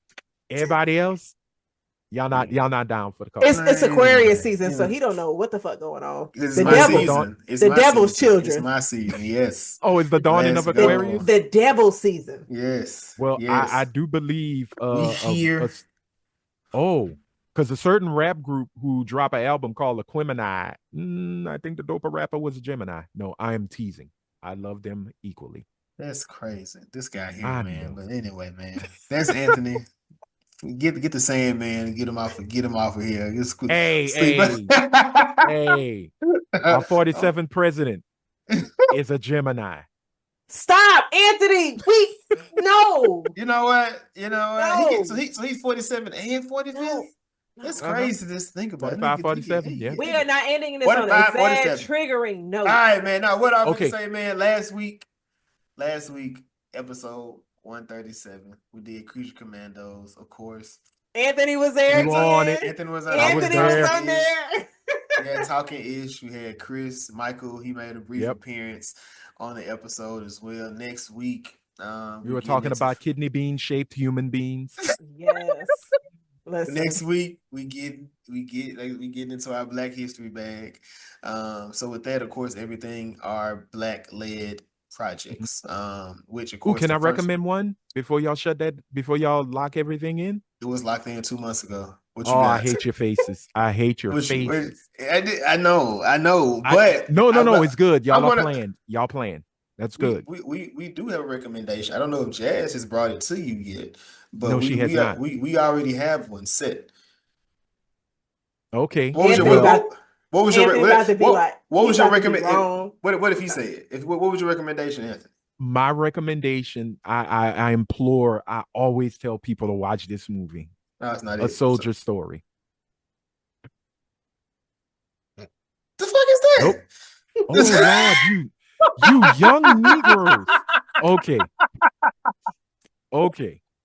No. A Soldier Story is one of the greatest, to me, Black films ever made, with a amazing ensemble cast, with a young Denzel Washington, Adolph Caesar, Harold Rawlings, Larry, oh man, what was Larry's last name? Larry Riley. Art Evans, may he rest in peace. We just lost him last year. A young Robert Townsend, a young David Allen Greer. It is one of the best. Oh, and Patti LaBelle's titties are in it. Wait, you saying are you recommending this for us to review? No, yes. No, he did not. That's not what he did. No, he did. Oh, because I said Patty titty. Scratch Patty's titties. Talking about some goddamn Lieutenant Tibbs. Man, get the fuck out of here, Anthony. Hey, man. Wait, Lieutenant Tibbs? You mean Detective Tibbs? Yes. But no, I did the recommendation. Anthony already knows. I told Anthony. Yes. I don't remember. I'm old. Remind me, Jazz. We'll tell you off this. Not right here. Yeah. Not on duty. But no, not on duty. I get it. But I because y'all are young, I think y'all should check out the movie. Even if you don't review it. I'm gonna watch it. I'm should watch it. Dude, I promise you, that movie, it will hit your soul. The way it is done. You might, but I think you'll be like honestly. These niggas ain't I think you'll be not all of them. No, they gonna die. Spoiler alert. No spoiler alert. I'll just say this: it's a murder mystery. It takes place during World War II. Make him sound like Clue. No, well, you're gonna feel it. but there's no singing telegram. Okay. And she got it's shot anyway. oh man, I am your singing telegram. Bomb. We are But nerds. Anthony, we got to wrap this up. oh yeah. I'm sorry. Definitely watch A Soldier Story, please. If y'all do review it, I'd love to talk about it because We ain't gonna review that. whew, I ain't gonna tell you. I ain't gonna lie. You know, we were talking That's about all right. black leads and stuff like that. The shorty that was in the Keisha was also in this. man, Who's that's my Keisha? baby there. That's Who my baby there. Lawrence had been over. Oh, the bank. All right, The so bank lady. this is the Yes, Wasn't episode. Good Though podcast. I wasn't finished. Episode 137 last week. Keisha Commandos featuring Talking Ish, a podcast amongst friends, which of course Anthony, Helene, and Britt was on the episode. Of course, Mike and Chris as well. But next week we are doing From. We got a whole squad. I don't know. A whole squad. Oh, I'm not in Stranger this one 'cause I did Danger. not watch it. I don't know nobody. We gonna see. We gonna see. It's different. It's gonna be a fight, yo. Jason gonna need to edit that fight. because I'm gonna be like, I don't think we need this 45 minutes because it was arguing. Y'all could do exactly what I do with Talking Ish. When I don't feel like doing camera close-ups, I just go run that as is. Y'all seen our faces before. It's gonna be good. It's gonna be good. It's gonna be. Oh, Yes, every yeah. episode y'all done is good. I Yes. still say Oh, Mia thank you, deserved Anthony. it. And Jason, wrap it up. We're not doing this shit again. Episode 138. One of them days starring SZA and Keke Palmer. keep a check. Appreciate y'all for still listening, checking out, coming, chatting with us, getting with us, all that good pizzazz. But until next time, man, this is What's a Good Though podcast about movies and TV shows. I am one of your hosts. I am Jason. I am Jazz. And I am lost. Also starring the star from. Blink twice if you need help. She's in Mickey 17. That's what I was trying to I say. didn't know she was Whitney Houston. She played Whitney Houston? Frida, yeah, the woman who played Frida. Naomi Really? Aki, yeah, she played Whitney Houston. I was like, she must have ate